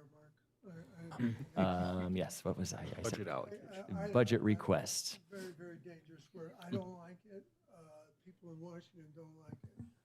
And it's used interchangeably, but I bite their head off as soon as they say that. Thank you for Keep it at a higher level. Don't get down to the level that these people in Washington are at. you're above them, you know more, and you're more passionate because you're closer to the people. Thank you, Sir. Yeah, thank you, Madam Chair. I want to thank Matt, finance team, department heads, and Luther for really doing a great job with the budget. I know this is just the first bite at the apple. I know we're going to come back to formally adopt, but I think it's impressive the fact that, our county staff has been able to make a lot of significant one-time investments in the county to address a lot of the needs that we have. And, one of the ones I just want to highlight, I know you mentioned it earlier, was the $5 million investment for the Glen Helen Rehabilitation Center. One of the things we found out in the last point in time count is that our numbers did decrease in our county, but overall, the formerly incarcerated numbers has increased. That's up to 28.6% now. So that's very, very significant. I know that's important for our Sheriff Shannon Dykes and behavioral health to try to address and transition folks as they go from being incarcerated out to civilian life. And that is just a big number with our homeless population. But I just think it's a great job that you did in forecasting and sharing with the entire board, what the outlook is. But also one of the things we have to consider in mind, we've been very blessed with revenues being high, American Rescue Plan Act money that we were able to make significant investments. We received a lot of money from the state a couple years ago. As we begin to look forward, how can we leverage our dollars with state and federal matching dollars? It's something we have to consider. But great job, Matt, with the budget, and appreciate the good work to you and Luther. Thank you, sir. Any concerns about the liability reserves for law enforcement? No? All right.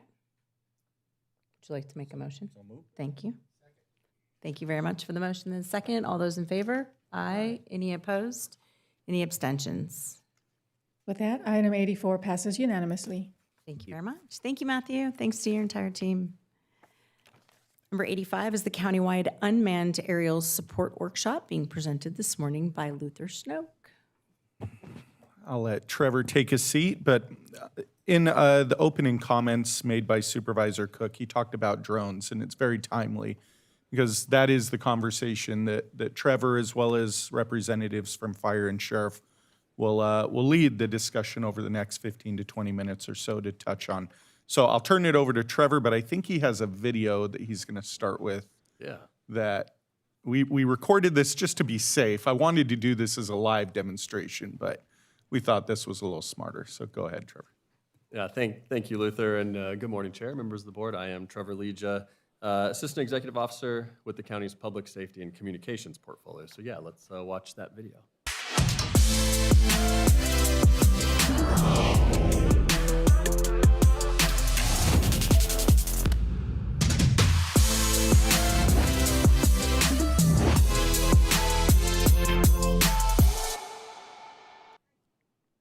So that video we just watched, that was shot with an unmanned aerial system, aka UAS, aka drone.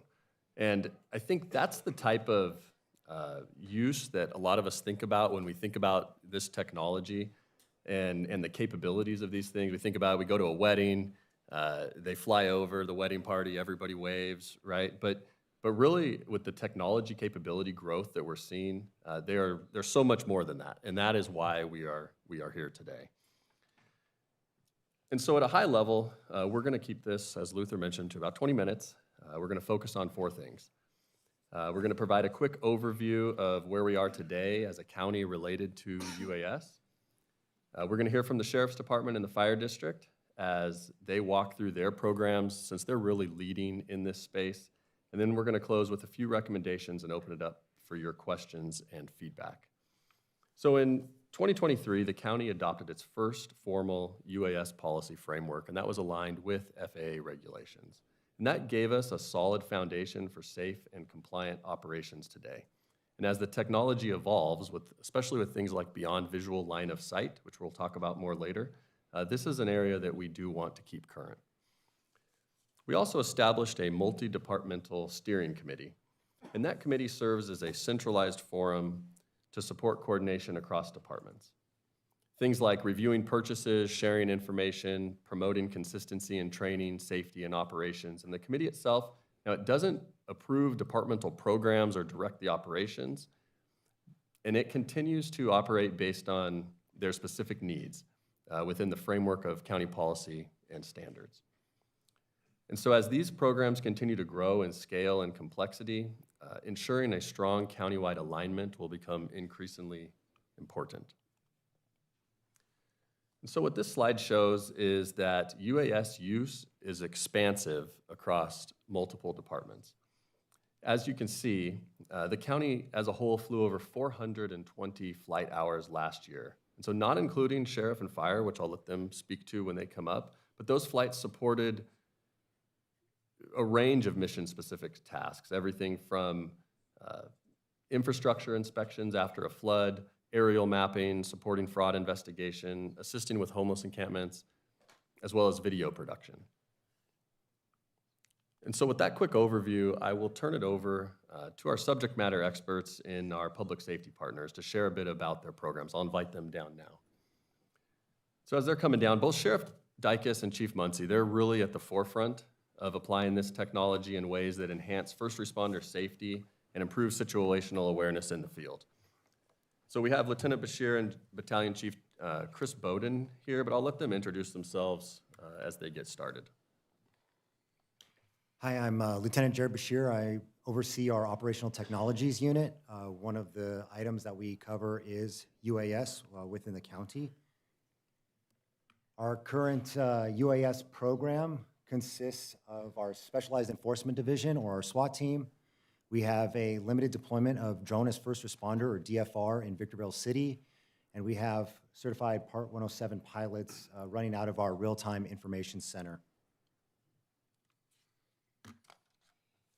As we expand into this area cautiously, we have looked at multiple options in order to provide service for the county, not only at the city level, but also as a county-wide and other departments within the Sheriff's Department. One of these items is a mobile response. So as spoken about earlier, search and rescue issues in the county, we have a vast county. We would be able to deploy UAS technology out to these search areas or critical incidents that are located in these remote areas. For that, along with also having different options available to us, including tethered and long endurance UAS systems for extended search operations or critical incidents. In addition to mobile response, we're looking at Drone as a First Responder. Our partners up in Victorville City have launched their DFR program with success early on for finding missing persons, identifying suspects of crimes, and officer safety. For our search and rescue personnel, we want to be able to leverage this technology in order to make it safer for them when they go out and do their searches, and more efficient and more effective. A lot of the times when we go out and send our volunteers from the Sheriff's Department to do these rescues, they get into terrain that's very dangerous, and by being able to deploy a DFR to a location to confirm or deny the location of anybody actually being there, it increases their safety and makes it less likely that they'll be injured out there. We are continuing our Specialized Enforcement program with SWAT and how we handle critical incidents with their UAS technology, and also looking to add to our Specialized Investigations Division, specifically our homicide team for outdoor scene reconstruction. It's much more cost-effective and efficient to be able to build out and map a crime scene versus the older technologies. To the left is just some of the areas that we've been looking at as a county to deploy a Drone as First Responder, and just seeing the legitimacy of those areas based on calls for service data and terrain. This is an early on map or an overview of the county. It just includes some of the sites that we're looking at as how we would implement Drone as First Responder. This doesn't include any of the city stations. There's also outlying stations that we have an idea for, including Needles, Baker, Trona. Also, the mountain areas are on here. You don't see them, but they would require a little bit different approach. But we are looking into the areas of Crestline, Lake Arrowhead, Big Bear, Running Springs, and Wrightwood area. The other one to the far left is Mount Baldy. We have a lot of search missions that occur out there, and it would just help in faster identification or location of victims. Everything will run through our Real-Time Information Center as a centralized location, but every piece of technology that we're implementing through our unit is to decentralize the technology so it is available to everybody, including the officer on the street. The goal from the start was to make sure that all this information was available to everyone. We believe by being able to get this technology along with our existing technology out to the deputies, we'll have better outcomes and more situational awareness.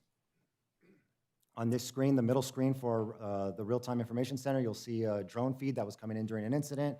On the right-hand side, you'll see deputy locations along with live stream from the armored rescue vehicles. This is just a very short clip for a matter of brevity for this situation.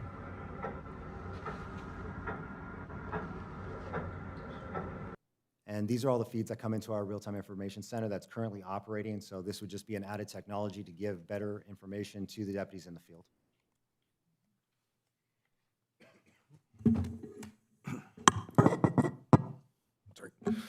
Good morning. My name is Chris Bowden, a battalion chief with the fire district. Assigned out in the South Desert. I'm also our program administrator for our robotics division. Our robotics division covers ground-based, subterranean or indoor, underwater, and our UAS program. And with our innovative, forward-thinking courage of our administration, we are among the leaders in the fire service in this field right now. Some of our core capabilities that we lean on in our UAS program include thermal imaging and video imaging that we can take of incidents. We're currently able to get UAS over incidents pretty rapidly with one person in the field. And I'll go over where we're leaning towards developing that, making it even better. But those videos and the thermal imaging provide real-time situational awareness that has not been available in the past to the first responders on scene and even still en route, where they have a view of their incident from above that gives them, a really good picture of what it is they're dealing with and allows them to appropriately allocate their resources to control the situation and keep it from expanding. We've been able to provide a scene illumination. One incident in particular out in the South Desert region, up in the Rimrock area, we had a hiker stuck in some rocks that we had to send rescuers in.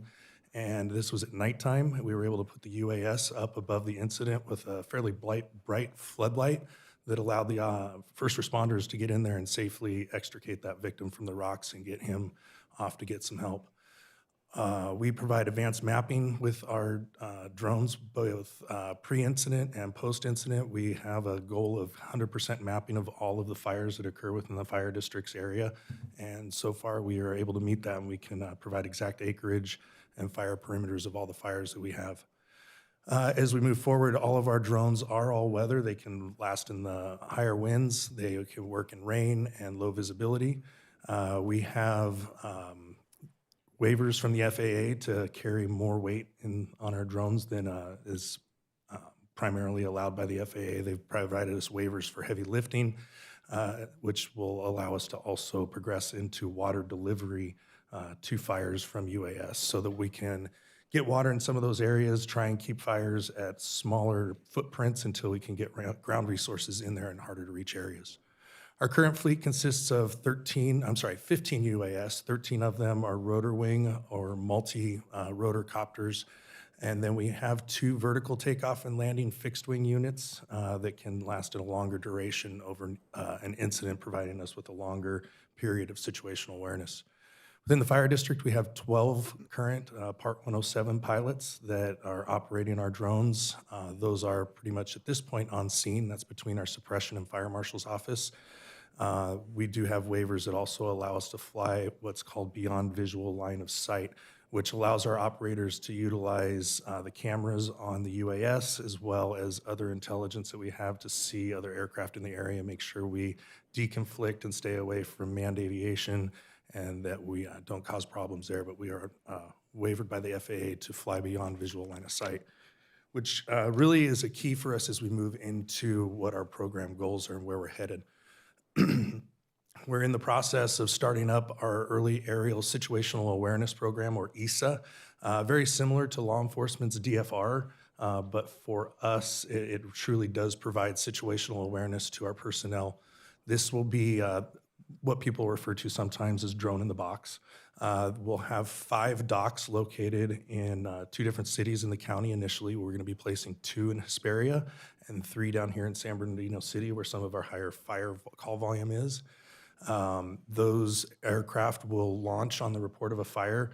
They'll be operated from our central fusion center, which will be located in the basement of the fire headquarters by remote operators. They'll be able to get these UAS over scene of an incident long before fire apparatus and personnel ever get there, providing them, again, that early situational awareness so that they can see what they're coming into.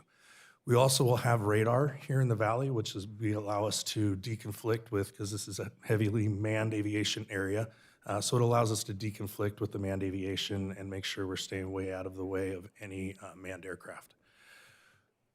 As we continue to move forward, we are working on establishing another program with Pivotal, which is a little bit larger UAS that will be deploying originally as unmanned.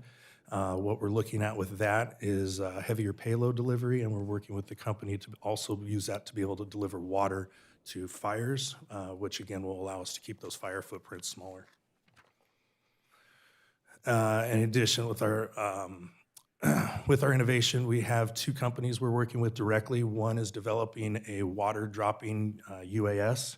That's Ponderosa AI.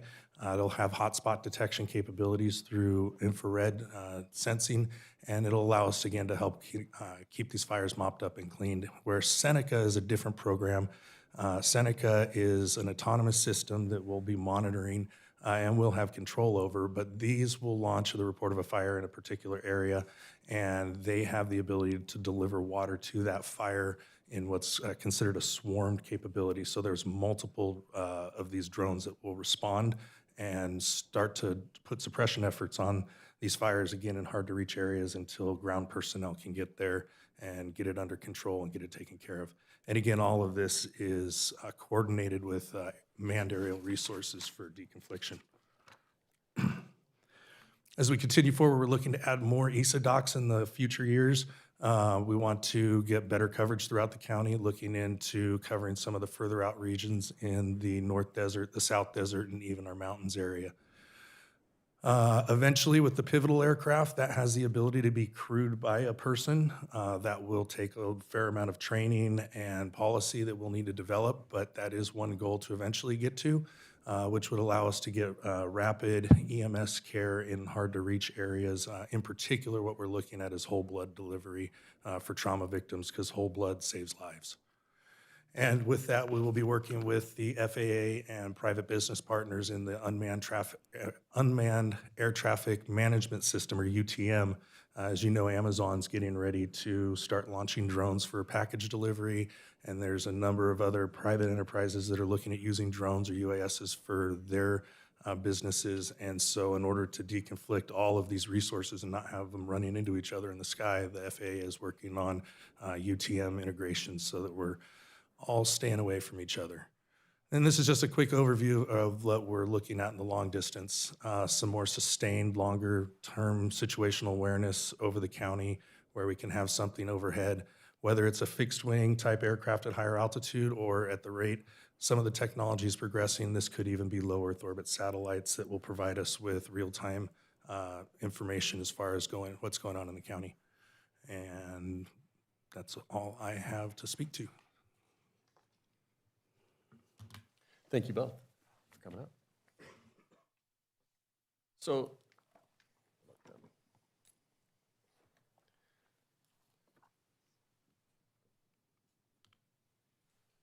what we just heard is these programs, they're already having a real impact, and especially in the first responder safety.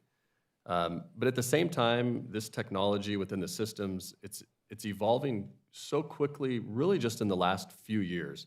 I mean, this picture on the right here, I took that back in 2016, over 10 years ago, on the top of San Mateo landfill. And so while these platforms like fixed wing, quadcopters that we hear about, they look very similar today, but the technology that's available inside of them, it's growing so quickly when we talk about autonomous flight, DFR, beyond visual line of sight. So we're also seeing emerging use cases like eVTOL, that's electric vertical takeoff and land aircraft, particularly as we look towards 2028, like the Olympics and the future airspace demands in our county and in our particular airports. So this evolution, it's a strength, but that also makes it more important that we maintain a common operating picture as these programs continue to grow. And so the question becomes, how are we headed in the right direction? And I'm sure you've heard this corny analogy, but like it's like a flight path, right? You take off from Ontario to New York, you're pointed in the right direction, but once you're airborne, you can start making small adjustments to make sure that you land exactly where you want to go. And I feel like that's where we are here today. These programs, they're taking off across the county, and we have an opportunity now to make those adjustments, whether it's around coordination or infrastructure or even policy, so that when we look back in 5 years, we're where we wanted to be. And so based on what we're seeing, we've identified a few initial areas for consideration.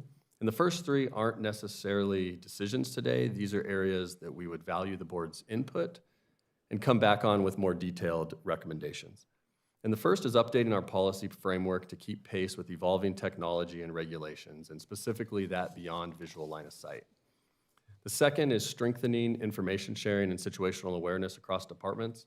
There are programs out there like DroneSense and Fusus, which are software platforms that are used to coordinate drones, drone operations in real time. And then third is establishing a working group to evaluate drone detection and mitigation.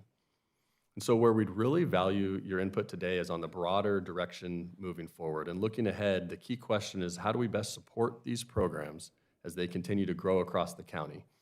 And so one area for discussion is what level of countywide coordination or support makes the most sense moving forward. And that focus isn't necessarily on centralization versus decentralization, but it's how do we ensure a common operating picture while continuing to support these departments and their individual missions. And then the second area is around real-time information centers, specifically how can we enhance information sharing and situational awareness across the existing capabilities with, as you heard, with fire and sheriff and Office of Emergency Services. And the intent is not to replace what exists today, but to better connect those systems where it adds value, particularly as these programs like early aerial situational awareness and DFR start to come into play. And so with that, I will turn it back over to Luther for any additional comments. Thank you, Trevor. I got to make a comment on the corny analogy. That's one of my favorite analogies, so good job on the little dig. I guess the point here today is we have, as Trevor has brought out, really started to advance in this space as a county, and we are doing exceptional. As you heard from Fire, we're leading the way.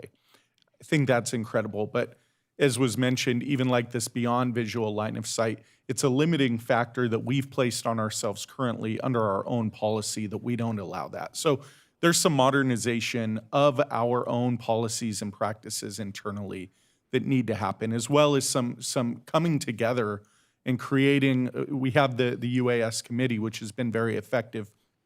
We need to take that to the next level and really put a group together to look at how do we do this in a collaborative way where we can either share resources or share information or both and be able to maximize our impact using these tools.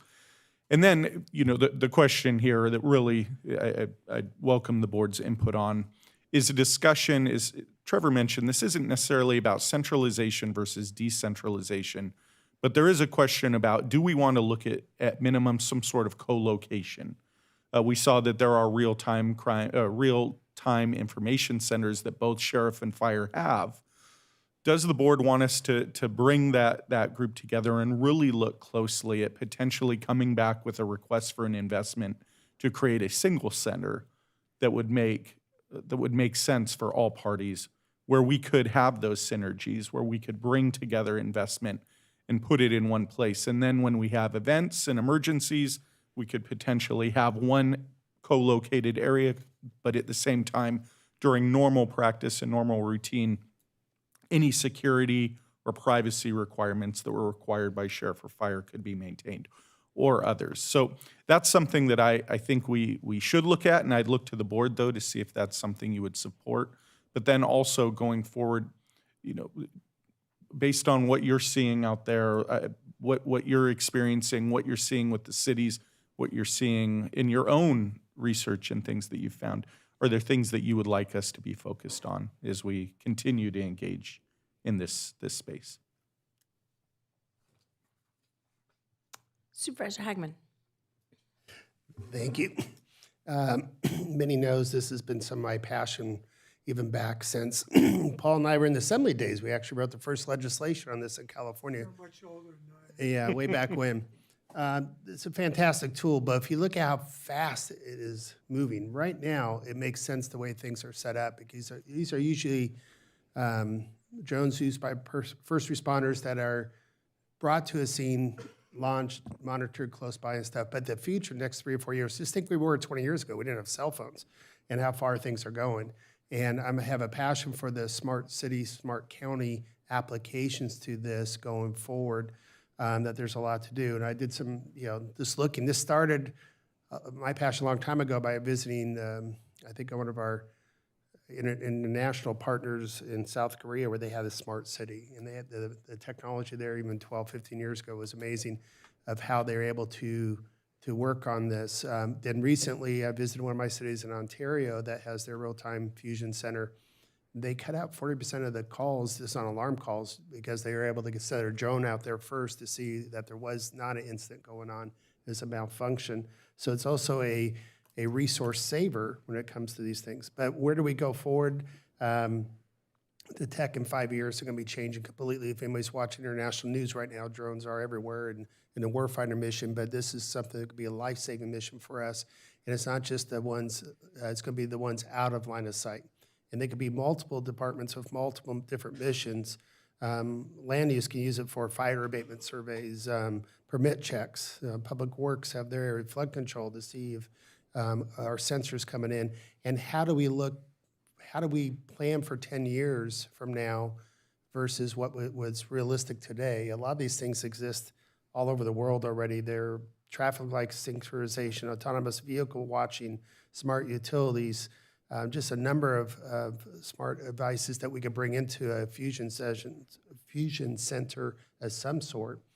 And just like with OES, when you come together to handle a crisis, and the military has their central command, I definitely am for some kind of center that we can cohabitate together versus building individual centers. That doesn't mean the mission change for each one of our departments, but I think to try to coordinate as much of that information, and as we advance and bring on technologies going into the future, how we integrate that seamlessly into the software that we have for monitoring stuff is very important. I also noticed that with like the Ontario Fusion Center, even the wealthiest city we have had a difficult time to staff it 24/7 because it is costly for the staffing. The one-time money to set up is one thing, but to staff it. So can we do cross disciplines? Can we share the costs in some of these future drones that will stay up there for 24 hours a day and have wide versus? Can we share that upon the departments with their different mission sets? A lot of questions going, but I think it's definitely time to address our policy and where we're going to start planting this stuff in the future.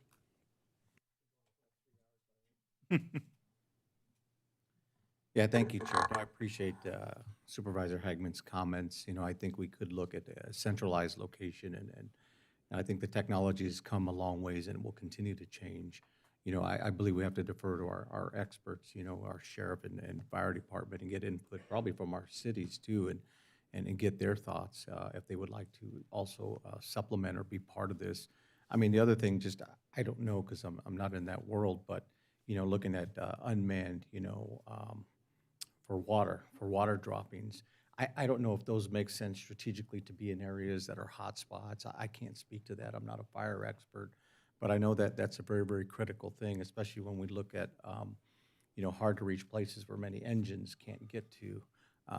Sometimes, there's narrow roads or other things. So I don't know if these should be placed strategically or we should look at one center, but I think it's something that we should have that discussion and allow our experts with the sheriffs and fire department to give recommendations to this board. But I think there's a good opportunity here as we continue to look at, upgrade our technology. So good work. Supervisor Cook. Yeah, I think this is extremely important for our area. We're spread all over creation. I don't want to go on and on about how large it is and everything else, but I think we have an opportunity to join forces, if you will, with the civilian side, if you will, with the military side. And because oftentimes, we used to work together when somebody was missing in the desert. For some reason, Lance Corporal Rother, which I think I don't know, he's still wandering out there, and I just fear the worst, but we're certain individuals. The point I'm saying is I think both the county, the military, and everything else have certain resources and certain, let's just say, opportunities to influence people in Washington so that if we had one unified plan that we came together that would benefit both the civilian side and the military side, I'm sure it would get special attention in Congress and the Senate.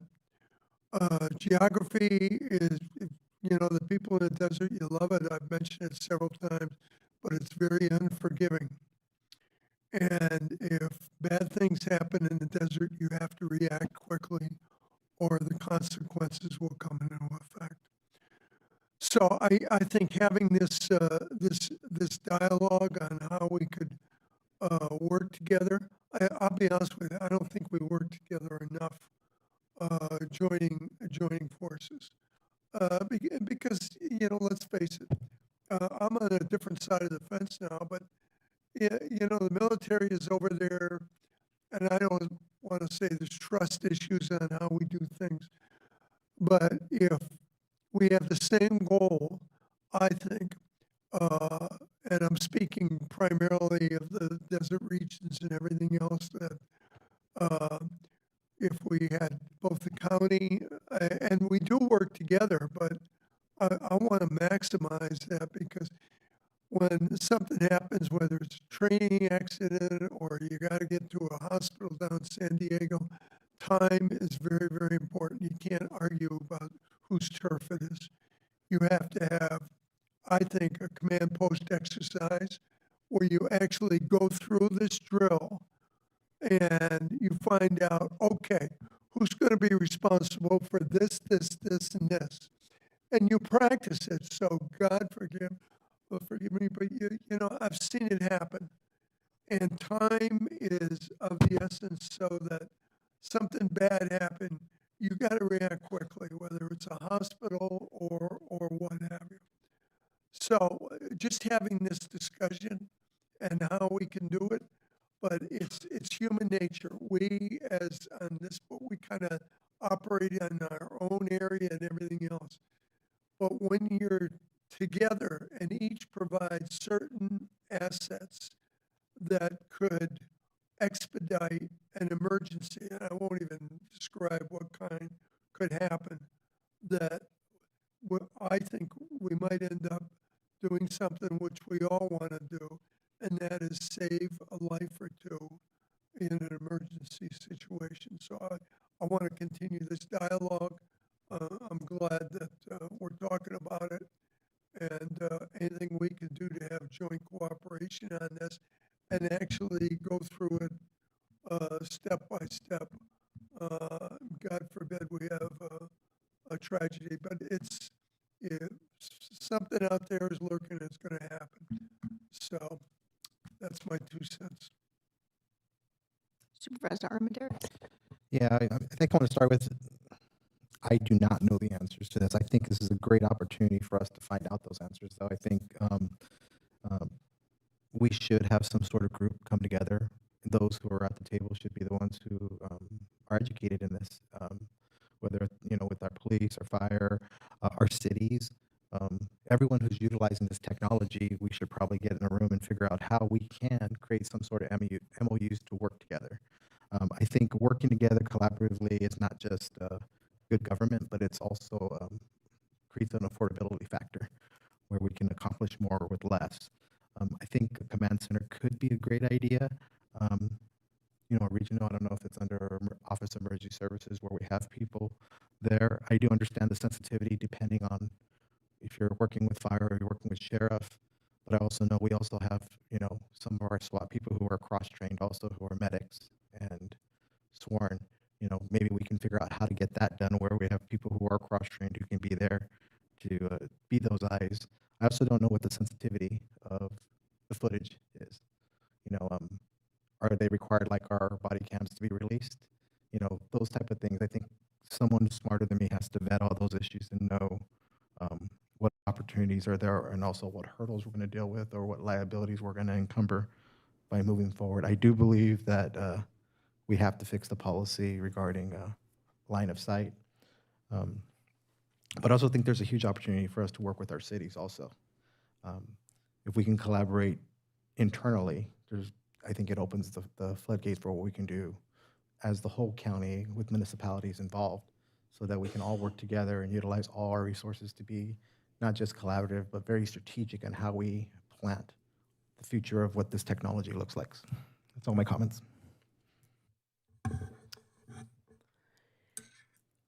This is not my area of expertise. Same thing. I would just say that the only thing that I would want to keep in mind is some of the missions are different. So when I saw probation up there, I'm still curious, like, what does probation do with the drone? I don't know. I'm excited to learn. I wondered Health and Human Services, and then it was mentioned homelessness, so I can see that. I think that missions will vary depending upon the department. So I think I like the idea of having a central working group, but we also have a special district involved. And I think we need to be careful in how we approach it with a special district. I know we have different fleet services and things like that. That's an area when you talk about fire and fire as a special district, just to keep that in mind. I don't know the answer, but I'm looking forward to the dialogue. Yeah, if I would, I appreciate all the feedback. I think bringing a working group together is important and talking about these issues. If we all bring our heads together, bring experts into the room and talk about what we can do, how we do it responsibly, and how we do it in a way that works with everyone, but figure out our way to do it, we can make that happen. So Trevor and I will get together. We'll take the lead. I'll have Trevor be the lead for the county administrative office and start to work to outreach to the various departments around the county who are already involved in this or would like to be involved in this, and we'll start that dialogue about this specifically. So thank you all for your feedback. Very good. Thank you very much, Trevor. This is a receive and file. So with that, we will move on to our general public comments. We have a lot of speakers signed up to speak today. We look forward to hearing your comments. Due to the volume of speakers, we are going to limit today's public comment to 2 minutes per speaker.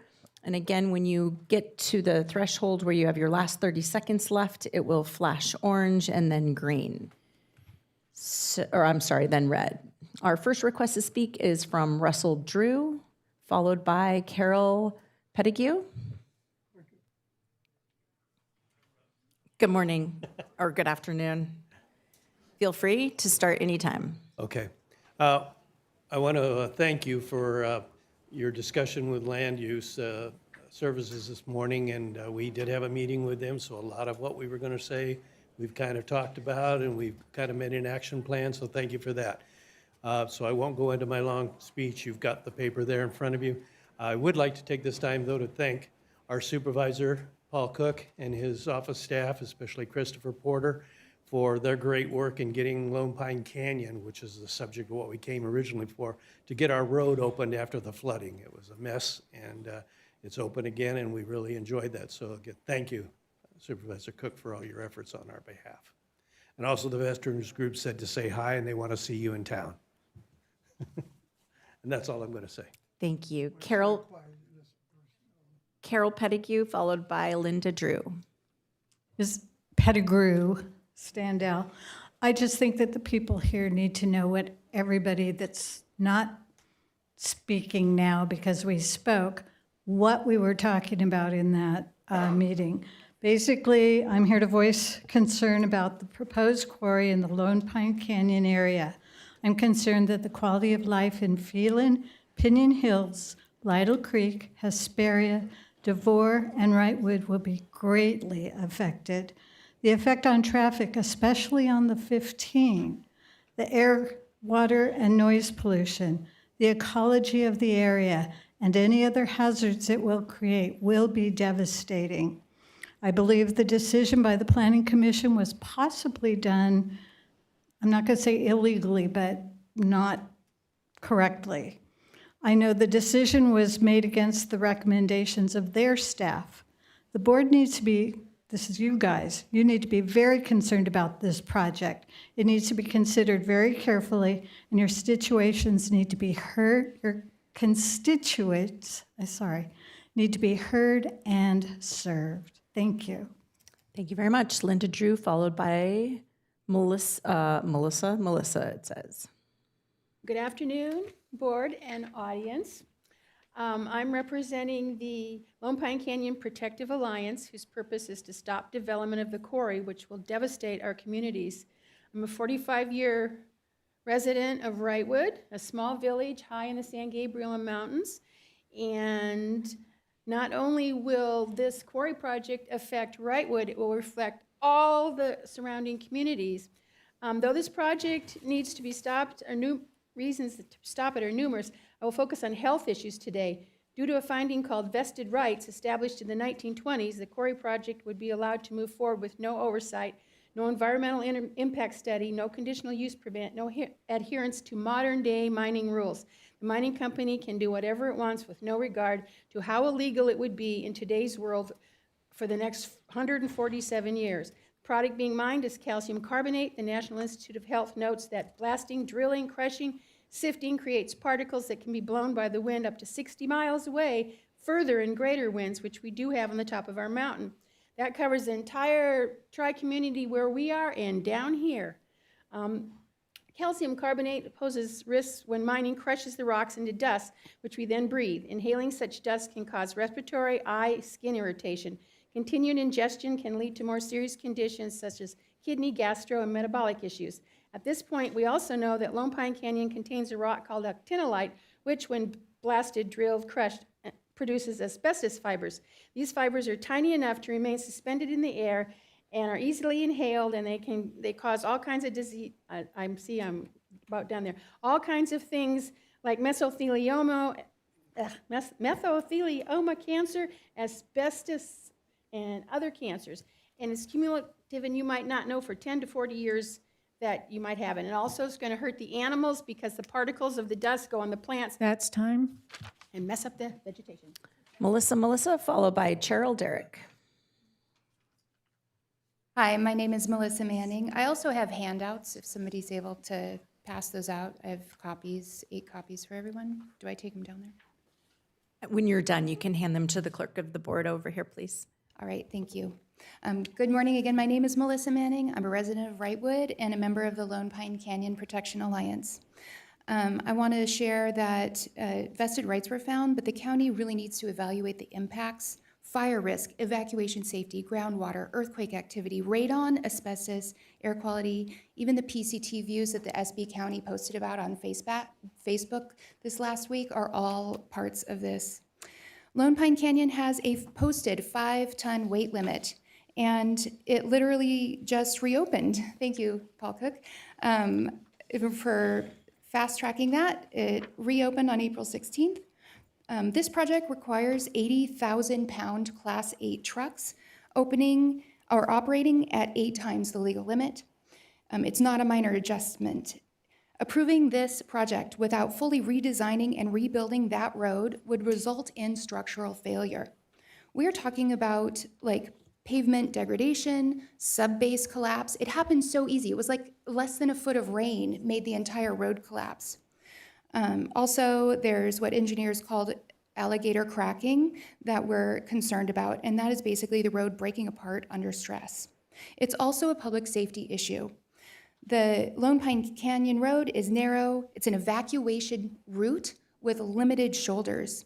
And a single stalled or slow truck can create complete blockage, which we've seen in the past when people, like even today, leaving, I had to go onto the other side of the road in order to pass a very slow truck. We have a problem in our community, our whole county being one of the top places. That's time. Cheryl Derrick, followed by Robert Cagle. Thank you for having us. I'm a resident of Wrightwood, and I also feel that this huge endeavor will have catastrophic effects on our communities. We did have a nice meeting before, so I think we got some of this stuff straightened out, but I just wanted to voice my opinion. Thank you very much. Robert Kegel, followed by Andrew Firm. Okay, my name's Robert Cagle. Thank you for having us here and listening to us. I'm a resident at Indian Springs Ranch off of Lone Pine Canyon Road. My family and I have been caretakers there for 35 years. The Indian Springs Ranch is a Native American ranch where we used to host powwows and Native American ceremonies. Besides that, on the ranch, there's an archaeological site dating back to 1700s to 1800s. Now that I'm informing you that there's an archaeological site, it will be against the law for you guys to approve any plans to do any mining in the area until federal agents are there for federal review to determine that no cause will be harm to our site. So if you guys violate Section 106 of the Historical Preservation Act, by approving these plans, there will be legal consequences. Thank you. Andrew Firm, followed by Jamie Carper. Give me a moment to raise this. Thank you. Okay. Good morning, supervisors, or afternoon. On behalf of the Lone Pine Canyon Protection Alliance, I'm here to address gross procedural defects regarding the proposed open pit quarry. Land Use Services failed to provide the community or immediate neighbor to the site, Indian Springs Ranch, with official notice for MRP 2025-00002. No notice was published via established media, and this is a gross procedural defect under CEQA, Section 15072. The current mitigated negative declaration also improperly segments this project by masking a 148-year mining operation as a mere reclamation plan. This is another direct violation of CEQA.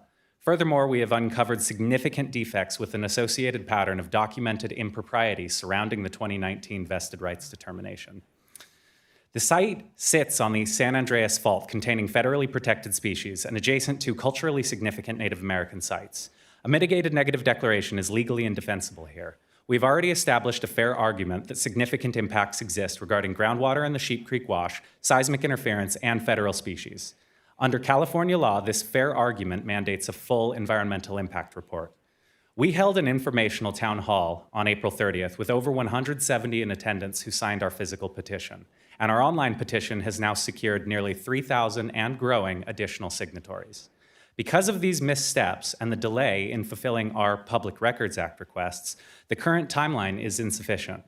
We respectfully request that the board intervene and direct Land Use Services to extend the public comment period to no fewer than 60 days from when the county provides results for our CPRA request. This will allow us to get the information needed to present our case and ensure it is in the technical record. And I'll finish with saying thank you for directing us to the land use meeting and having them have that initial conversation with us. We appreciate it. Jamie Carper, followed by Lindsay Falb. Thank you and good afternoon, supervisors. I want to address a basic problem with the county's reliance on the vested rights finding of 2019. Even if some of the historical mining activity occurred somewhere on this property, that does not create an undefined, open-ended right for a much larger modern mining operation. The first issue is scope. A vested right, if it exists at all, has to be defined by what was historically lawful, actually conducted, and continuously maintained. It cannot be treated as a blank check. But here, the county is relying on a finding of vested mining rights without clearly defining the location, boundaries, intensity, methods, volume, duration, and operational limits of such right. Without those limits, a narrow historic use is being turned into a broad modern entitlement. The second issue is expansion. The project now being advanced is far larger than anything shown in the site's historical mining record. The current provisional proposal involves resumed surface mining over a large area with drilling, blasting, crushing, screening, hauling, stockpiling, and processing on an industrial scale. Even if mining occurred historically, that does not mean the county can assume the right extends to a much larger and more intensive modern quarry. Third, the parcel history matters. APN 0356-241-02, which is only about 12.8 acres, is the historic location of the historic old mine. That was the former El Cajon property where limestone and dolomite mining began in 1924 and where a 125-ton per day lime processing facility was built. The other parcels have no history of mining or mining rights. Just being able to tuck them in with this other parcel and say they have grandfather vested rights is just unlawful. So I'd like you to consider that in your decision with this proposal. Thank you. Lindsay Falb, followed by Debbie Lopez. Hi, my name is Lindsay Falb, and I'm a resident of Wrightwood. I've been there for 32 years, and my family has lived there for over 50. I'm asking the county to require a full EIR, ensure proper, comprehensive, and environmental review, and not move forward without without full transparency and accountability. I want to focus on one critical issue is the lack of complete environmental oversight in the current CEQA review. This project is 285 acres of mining, decades of operation, blasting, truck traffic, and permanent landscape alteration. It's being reviewed. It's been being reviewed under a mitigated negative declaration that does not align with CEQA. Under CEQA's fair argument standards, if there is substantial evidence that a project may have significant environmental impact, a full environmental impact report is required. That has not been met. Biological resources, this canyon supports wildlife, including federally protected species such as golden eagles, as well as other sensitive species like the coastal horned lizard, bighorn sheep, and kangaroo rats. Blasting, habitat destruction, and long-term industrial activities pose clear risk to these species. The current review does not demonstrate the adequate protocol-level multi-seasonal survey that should be conducted. Not only that, but this project will generate significant dust and particulate matter from blasting, crushing, and constant truck traffic. That means long-term exposure to airborne pollutants for residents, especially children, families, and vulnerable populations. Fine particulate matters is directly linked to respiratory issues, asthma, and long-term health impacts. In a small mountain community like ours in Wrightwood, where clean air is part of our quality of life, this is not a minor issue to us. It is a significant and lasting impact that has not been That's time. Debbie Lopez, followed by Robin Crouch. Hi, my name is Debbie Lopez. I'm commenting on the Lone Pine Quarry. Thank you, supervisors, for listening today. And I appreciate all my neighbors' professional comments. Mine are more emotional. And most important, the utmost important is the impact to the indigenous archaeological sites as well as the significant historical sites. That's my number one comment.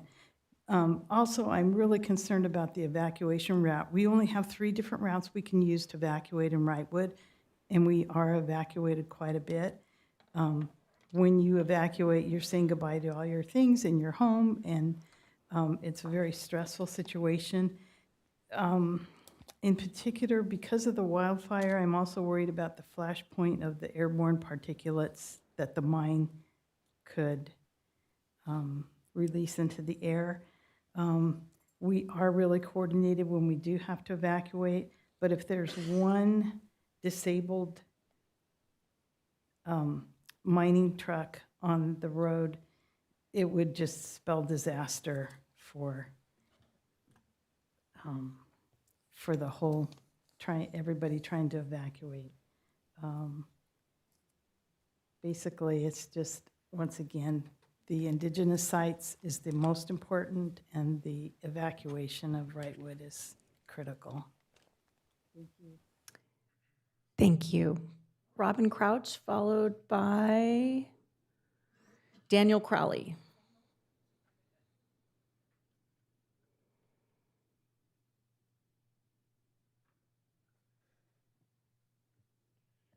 Hi, my name is Dan Crowley.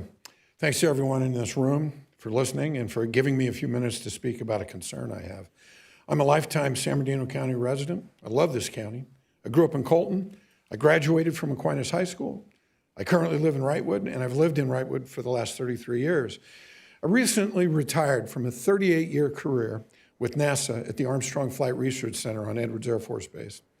I was the facility engineer. I supervised a team of engineers and architects managing facility operations and managing design and construction projects. I am sensitive to and very much appreciate the communication challenges associated with bringing change to the community. You 5 own the county processes that deliver that change in this county. My concern, 17 days ago, I was surprised my neighbors shared with me that a significant change to our community was announced.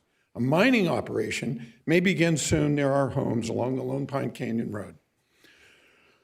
And that operation would include blasting throughout the day and until 10 p.m. So much for your quiet retirement, Dan. Again, I was surprised. My request to the board is to pause the approval process until the communities of Lytle Creek, West Cajon Valley, Phelan, Pinion Hills, Oak Hills, Hesperia, DeVore, and Wrightwood can review and comment on this mining project. Again, please stop the project so that we can all understand the impacts this mining operation will have on air quality, water quality, the wildlife in the canyon, our wildfire egress situation, potential increased traffic at the Highway 138 and Interstate 15 intersection, and particularly the associated increased commute times for commuters. Please know, those of us who drive daily up the Cajon Pass Freeway already spend too much time in traffic. Adding hundreds of hauling trucks to the traffic jam. That's time. Thank you very much. Chad Keel. Chad Keel, followed by Jill Carlton Payne. Can I have her time so I can finish? Robin didn't take her time. Robin didn't take her time. She didn't? Hello, my name is Chad Keel. Like many of my neighbors, I'm deeply concerned about the quarry being proposed to start in Lone Pine Canyon. However, I thought I really shouldn't be worried because we have a supervisor who takes oaths very seriously. Supervisor Cook, I liked your individual board comment about drones and the people being lost because you made an oath before everyone here. You said, no more missing people in the desert. You said, not on my watch. You took another oath when you joined the military and when you were sworn in to serve the constituents here today, that you would defend this country versus what? All threats, foreign and domestic. Paul Cook, you are a man of integrity and honor. You took these oaths. So as a constituent and someone who wants to hold you accountable to those oaths, you know, not just before me, but before God, will you stand up against foreign entities mining and extracting our minerals, ravaging our precious wilderness, and destroying our Americana history? I would like to take the remaining of my time just to pray for Paul Cook. I pray you stand up for what is right and you uphold your oath you made before God and the American people you serve within your district of the county of San Bernardino. God, give him the strength and the courage to uphold his oath and defend our precious American soil from foreign exploitation. Okay? Thank you, Paul Cook. Jill Carlton Payne, followed by Kathleen Mitchell. Hi, Jill Carlton Payne, President of Timberline Lions Club, one of our 8 pillars for Timberline Lions Club and the Lions Club International is the environment. I'm here to speak on that behalf. Thank you very much, supervisors, for allowing us the time today and directing us over to Land Use Services Department. As you can see, there's been many things that haven't happened correctly. The importance of your intervention cannot be understated. This project will affect not only residents of Wrightwood, Pinion Hills, Phelan, surrounding communities. The water after the drilling will be horrific. We've already just had Lone Pine Canyon redone just with the flood that we had in 2025. Can you imagine these trucks, what that'll cost the county going up there? That includes the state road, Highway 138, with the trucks going there as well. The most important thing, though, is the vested rights was not done correctly, and that has been proven, and documents will be shared with the Land Use Planning Commission and all of that. That needs to be looked at because it'll impact, as far as earthquakes, water quality, all of the surrounding communities, including Fontana, DeVore, all the way down to Los Angeles if there's an earthquake with that drilling that goes on there. What's been done with the Rosemary mine with the same applicant down in Fallbrook is horrific. And so we would ask that your board step in and do the right thing. Make those contacts with your state representatives. We know you have those partnerships. Make those contacts with the Planning Commission. We know you have those partnerships. We know that people are coming up for election. We may be 3,000 people, possibly 5, but we will be reaching out to everyone from here to Los Angeles. You can bet on it. So we'd like to partnership with you to help stop this before it goes to litigation. We want to Time.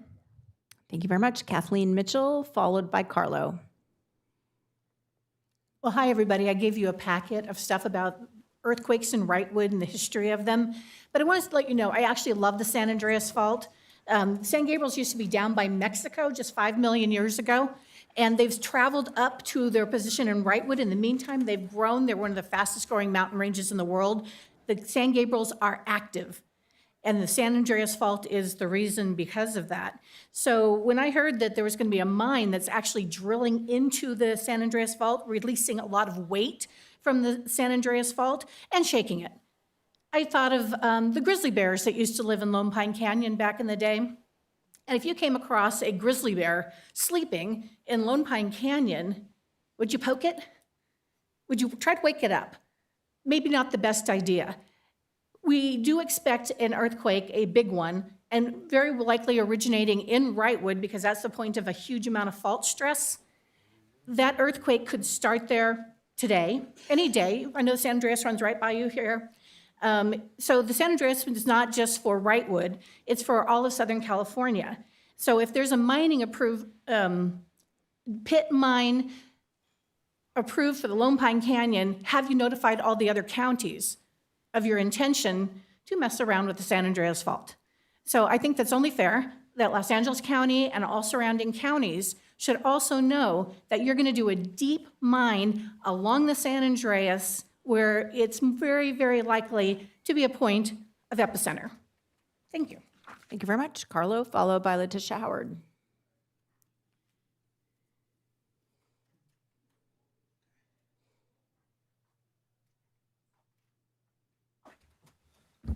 Hello, thank you. And it's a little difficult to walk with one shoe and a sandal.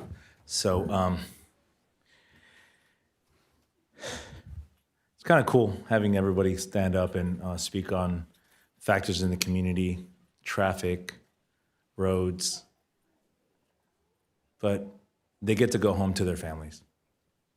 They get to go home, see their kids. They get to go home, put their kids in bed after having family dinner. No one trying to catch up to a parent meeting, right, or class that CFS made them do.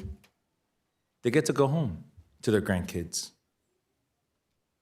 without the court or a social worker telling them that they're a detriment all of a sudden to meeting with their grandchildren that they've had access with for the last 5 years when the kids were taken for a false positive from Benadryl. Yeah, Benadryl can create a false positive test. But I also have to talk about the issue with what does that look like for the taxpayer when that's proven in court? The CFS disregarded that, did not care, and continued to remove this child, these children, on that false test. For the last 5 years, dragging this family. What kind of business is this? This is kidnapping by the state, kidnapping by people. Who are these suits? We got to stop it. That's time. Letitia Howard, followed by Jane Hunt Rubel.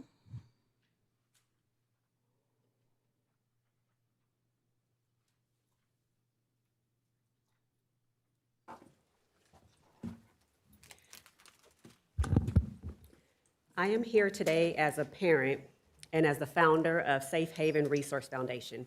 I'm speaking about what's happening within San Bernardino County Children and Family Services and what is happening to families like mine. My children were removed based on a false allegation of a head injury that never existed. Medical records confirmed there was no injury. Despite that, my children remain in state custody where they have suffered many injuries. I completed every service that was required of me and still my children have not been returned. This Thursday, there's a hearing to terminate my parental rights. That is not about safety. That is not about best interest of the child. That is a system refusing to correct its wrongdoing. 2 weeks ago, I provided this board with a stack of evidence documenting, proving the unlawful removal of my children. Since then, I've heard nothing. No response, no accountability, no actions. That silence speaks value. For a long time, I trusted the system. I believed that if I did everything right, my children would come home. But what I learned is that compliance does not guarantee justice, and silence only protects the misconduct. So I stopped being silent, and I created Safe Haven Resource Foundation. Safe Haven exists to make sure that no parent goes through this alone. We provide families with tools they were not given: how to document their cases, how to build affidavits, how to challenge false reports, and how to protect the parents' rights. We are also launching workshops focused on real action, helping parents prepare and file lawsuits against the county for unlawful separation of their families. Because families should not have to fight this hard to be heard. We came to this board, we asked for oversight, we asked for intervention, and what we received was inaction. So since this board refuses to provide an oversight system, we are building our own. We are creating a community based on supports that actually serve parents. Time. Jane Hunt Rupel, followed by Certainty Rice.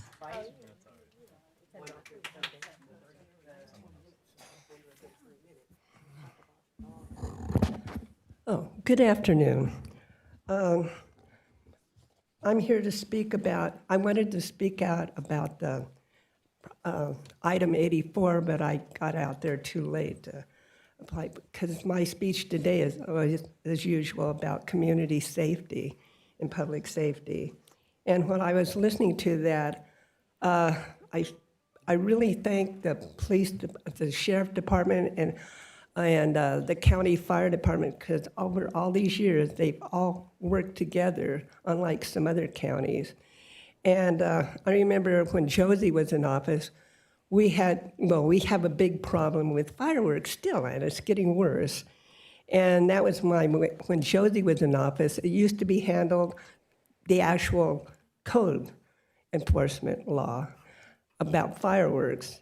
It used to be handled, we had to phone the county fire department and report it. But then I learned they were not you'd phone it in, but of course the people out there now, the new people that think it's okay to set off bombs, actually, they've been going out about it, and there's no law. And then it was handed over to the sheriff department to phone in on if you hear or see fireworks. But that's been, I still do it, even though I know it doesn't work. So I got real excited, I think it was last year when I heard, I kept on asking him, why can't, this is totally futile when I phone in, because by the time you get out there, you don't see them doing it, and they clean up afterwards too. So I'd like to see the county fire and county sheriff department coordinate and actually use drones, because that's the only damn way we're going to stop this, because I'm dreading this year, because it was really bad last year. That's time. Certainty Rice, followed by Amethyst Yates.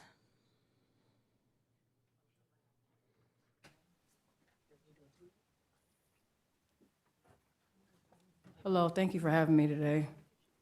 I did not grope my children. I did not spray them in the face with oven cleaner. I did not beat them for having a Bible. My name is Courtney.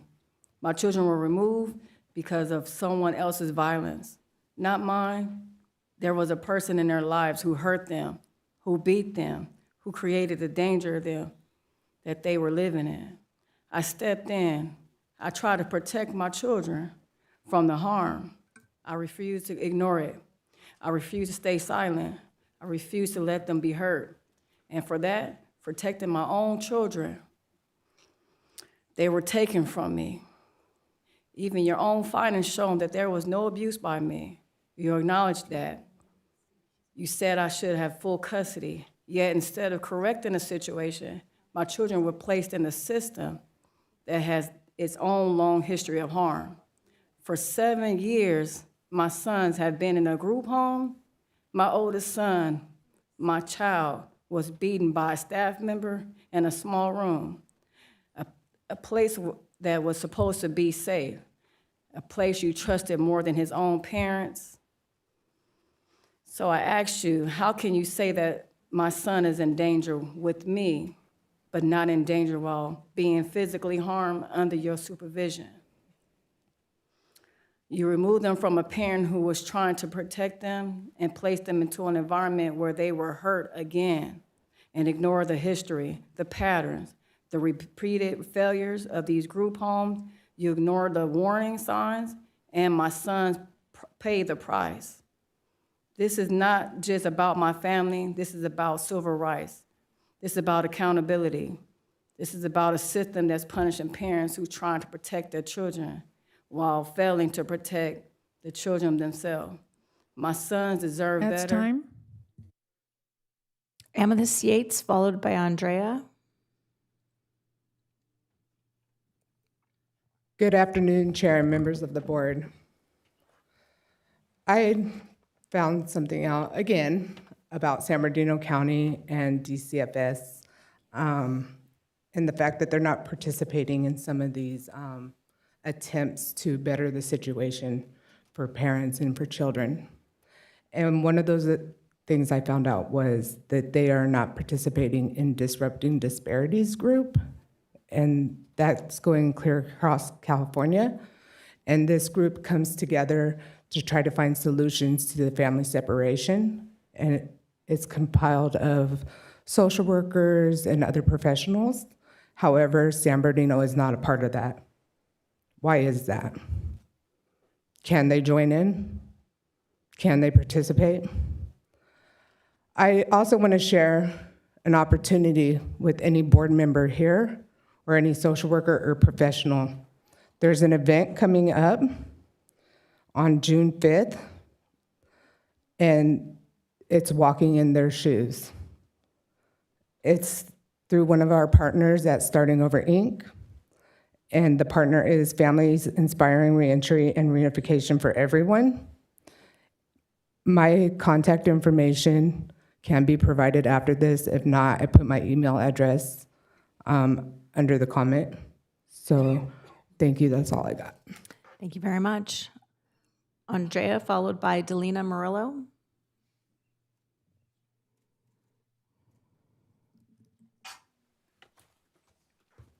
Good afternoon. You guys talked about the general fund today. That's going to be in a deficit, and the general fund is funded by property taxes, which you guys can't really increase. You'd have an uproar by the citizens. It's funded by realignment funds, which include sales tax, vehicle licensing fees. Can't make people buy new cars.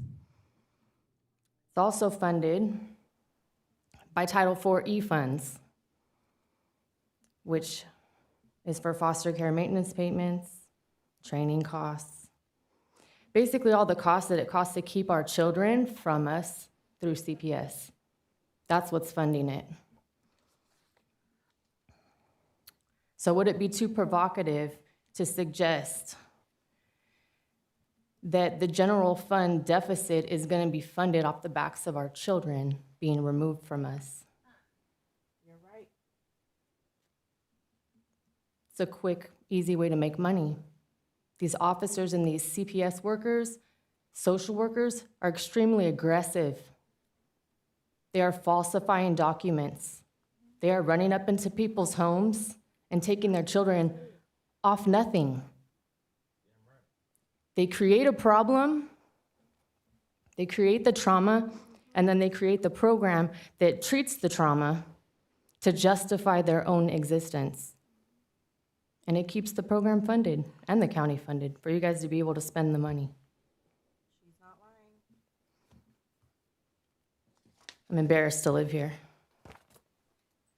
Delina Murillo, followed by Johnny Murillo. Good afternoon. My name is Delina Barillo, a certified human civil rights consultant and a mother to Genevieve and Jaylene. I am here today because I have raised serious concerns multiple times and no one will give me answers. I have contacted Jeannie Glasgow, Mia Moore, Lisa Smith, Kristen Hines, Kristen Brown. Every time I am told, we will look into it, we will get back to you, and then nothing. No follow-up, no accountability, no answers. Instead, I am told to go through my attorney. But when the system itself is failing, redirecting a parent is not a solution, it's avoidance. Here are the issues that remain unaddressed. Social worker Samaria Roman has shown bias and lack of neutrality. Reports contain omissions, misrepresentations, and hearsay, not clear and convincing evidence. Social workers are signing reports about visitation they have never personally observed. Supervisors signing reports appear to have inactive or invalid license based on public records. And still these reports are being used in court. There are serious due process violations. Evidence is being ignored. Reports are being withheld from the grandparents even after they filed for visitation. Grandparents are placed on supervised visits based on a hearsay from guardians who are the neutral but active parties seeking adoption. These grandparents were never properly considered for placement from the beginning. And most importantly, the guardians were never properly licensed during fostering, guardianship, or until February 25th of 26. Over multiple years, they have had my children when not compliance under the state. So who's verifying all these compliances? Because right now it appears one of you guys, no one in position is. How does a home remain unlicensed for years? Johnny Murillo, followed by Shanae Hampton.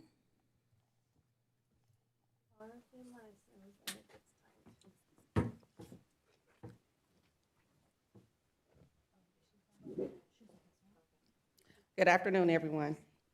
I did not grope my child. I did not spray my child in the face with oven cleaner. I did not beat my child for the Bible. My name is Shay. Yet, despite all of what you guys have heard about me, I have been treated as if I have been judged already, misrepresented, and pushed through the system, that I did not get the time to get the truth out. A social worker falsified information, allegations about me for my son. My son was taken out of my custody and placed with someone else. Due to the fact my son was placed in foster care, but my son ended up living out of state with his girlfriend. So as I found out that the county is paying this foster parent for my son a place to stay, I also was paying her too, out of my own pocket. This foster parent was getting $1,275 from the state and was getting $500 from me. Now, when I talked to different social workers and everybody danced me around, talk to this person, call this person, oh, we're gonna look into it, nothing's been done. So I'm here today to speak. This is more than just raising concern for my son. It's so many other kids that are going through this. For people to talk about getting foster care money through the system while they're bragging about buying $3,000 purses. I have a sworn affidavit of my son coming to get money for me, cleaning supplies, and me still furnishing, paying where he was not living at, and no social worker, no one talked to him. And I don't understand, like, how did this even get by? But after all this time, here I'm the one. That's time. Aurelie Cedillo, followed by Roxanne Lewis.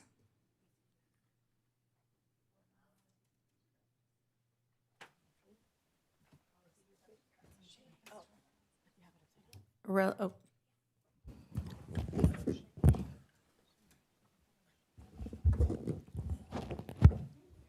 Good morning, Board of Supervisors. I had a speech cut out already, but I decided to not bring it up. I decided to just do it on the fly. Paul, Miss Rowe, Jesse, the one that's running, which is a joke. And I'm gonna be very frank. I'm upset at the fact that I have reached out multiple times as a consultant, as a project manager, to try to see how we can build a gap, bridge the gap, and the gap between the constituents of San Bernardino that are very upset, all these families that have been affected so drastically. And I keep coming to you guys time after time. Jesse, I don't even know why you're running. I'm a little embarrassed for the rest of your team that's in front of you. I've asked you, what are you doing to help CFS families? How are you helping this issue? And you haven't done anything. Why haven't you reached out to me, Jesse? I'm curious. You hear multiple families coming month after month after month, and not a single one of you guys has done anything to try to resolve this.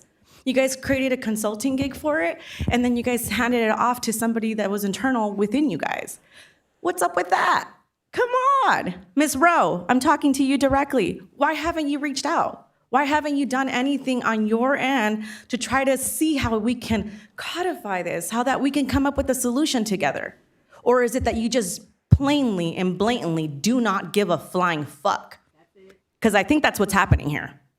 At this point, I'm seeing that not a single one of you guys have taken the time to address these families. You guys have CFS representatives come and talk with... That's time. Roxanne Lewis, followed by Nicole Norris. Actually, you cut my mic off. I was at under 2 minutes.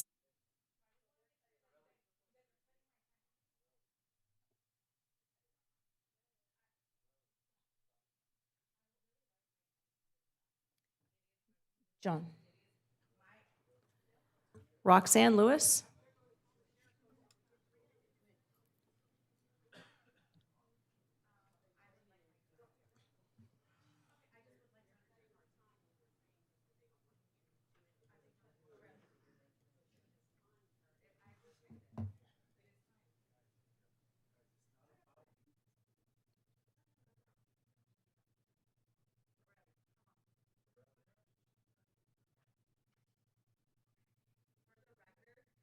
Roxanne Lewis.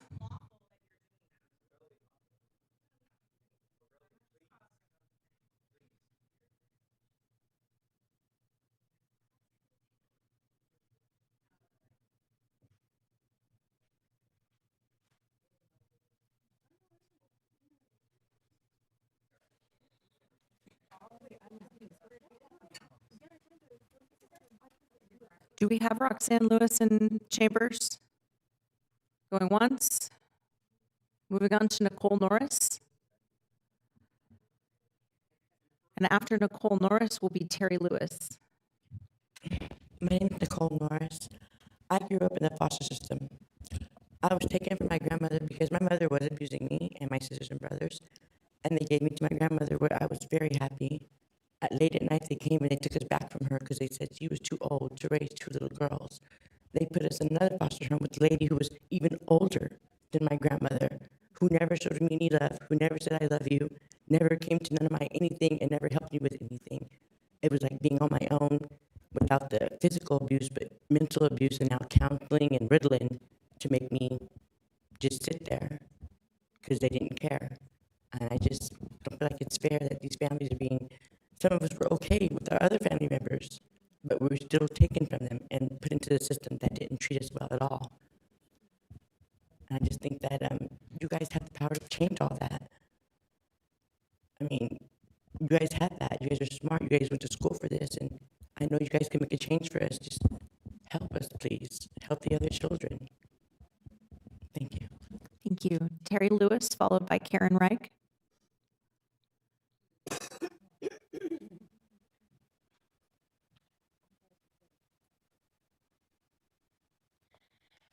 My name is Terry Lewis. It was almost 2 years ago when my sister and I first started coming here about my niece and nephew being put into foster care. I'm the one who was the reporting party, and I called not based on any allegations of abuse or neglect or anything. I was looking for help for my niece because she has issues I'll just say that, issues.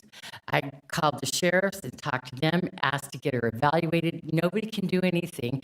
And she had had a previous case at the hospital with CPS. A social worker called CPS, and anyway, she completed a successful, yeah, our whole family participated in this case, and what was it called? Yeah, it was closed successfully. Anyhow, I had called, they told me from Fontana if I noticed any other problems, to please let them know. And they seemed to genuinely care. And I was at my wit's end. And so I did. I called, but my mistake was I didn't call Fontana, where the people that they seemed to care. They were happy we successfully finished our case. Anyhow, I called the 800 number because I had lost the lady's number, and they came out like gangbusters, predators. Anyway, this is unacceptable. I don't know how you guys can sit there and listen to this people. I'm in tears listening to these people's stories, and you guys sit there week after week and don't even care. You haven't done anything. You provide funding to defend this shit. Instead of reform it and reunify. What happened to reunification? My niece and nephew have been in there almost 2 years for no reason. Our family, why aren't they following their own WIC codes? And we're supposed to trust you people to be in charge. Oh, they might get adopted out on what allegation? And you're supposed to go to family members who want them. The great grandmother wants them. The grandmother wants them. The aunt wants them. Thank you, ma'am. Karen Reich, followed by Stephen Rogers.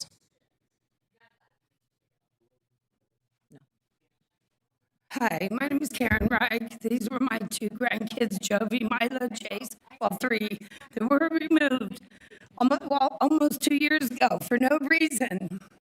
They came on the first day of the investigation, and they removed them.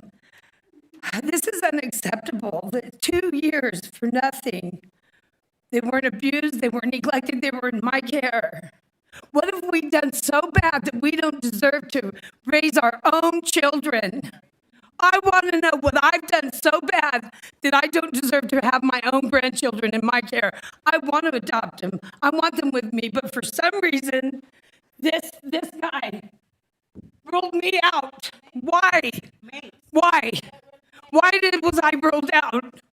Because CPS tricked us and got the kids from us? Now they're saying we failed to protect them from them? We failed to protect them from them, CPS themselves. Have you ever heard of such a thing? It's unacceptable. Jeannie Glasgow, Betty Thompson-Larkin, Dana Faulkner, they all need held accountable. All this is happening under Jeannie Glasgow's watch. Yep. She needs removed. Yes. That's all I have. I want my grandchildren home now. Stephen Rogers, followed by Dennis Delamar.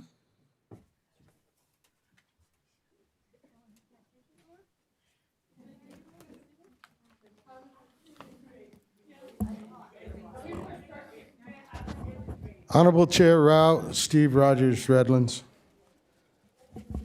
I was here 2 meetings ago, and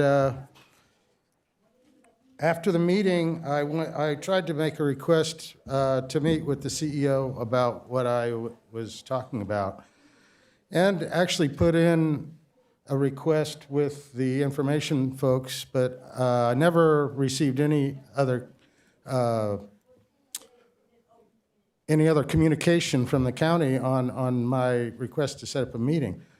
I mean, in the old days, I used to be able to go up to the 5th or the 6th floor and set up these kinds of appointments. Now, I guess for security purposes, all I'm trying to say, it's very difficult to set something up, and this is the reason I come to the meeting today, basically. I just recently came to understand that complaints that I made to the fraud, waste, and abuse unit have been referred to the district attorney, but the district attorney isn't doing anything.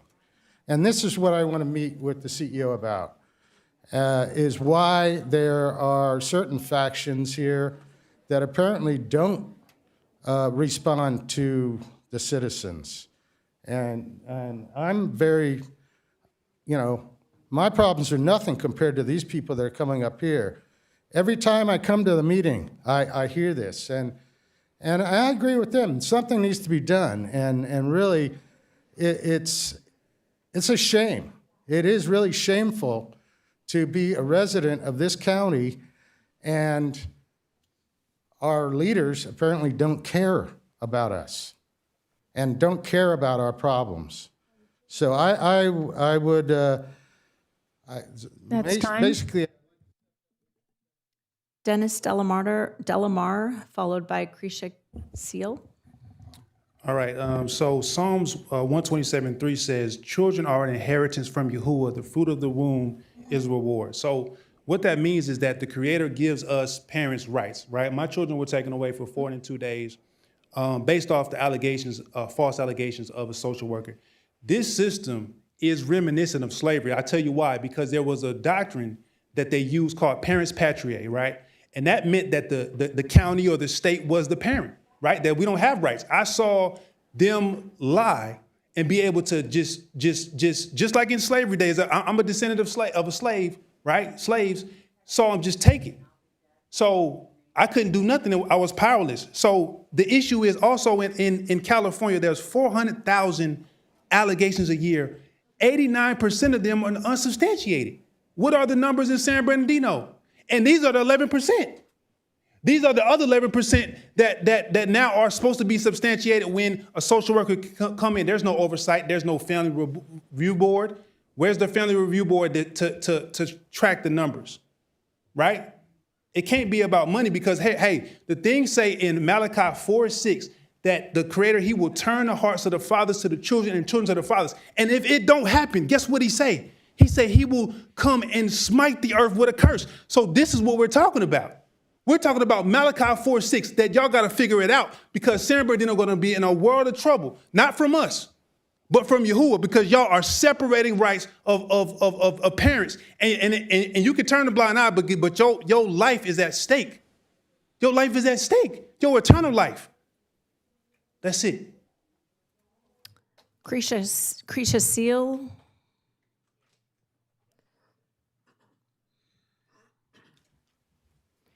Okay, my name is Krisha Kell. I've been up here a few times, and I'm just gonna wing it this time because it's not like we expect a reaction, because that's what we've been getting. Some of us been coming up here for years and years with no reaction, not even blink of your eye. Some of you guys sit up here and can make choices, but you stare at your phone instead of paying attention to what's going on. How many people gotta come in here before you say it's not an isolated incident no more?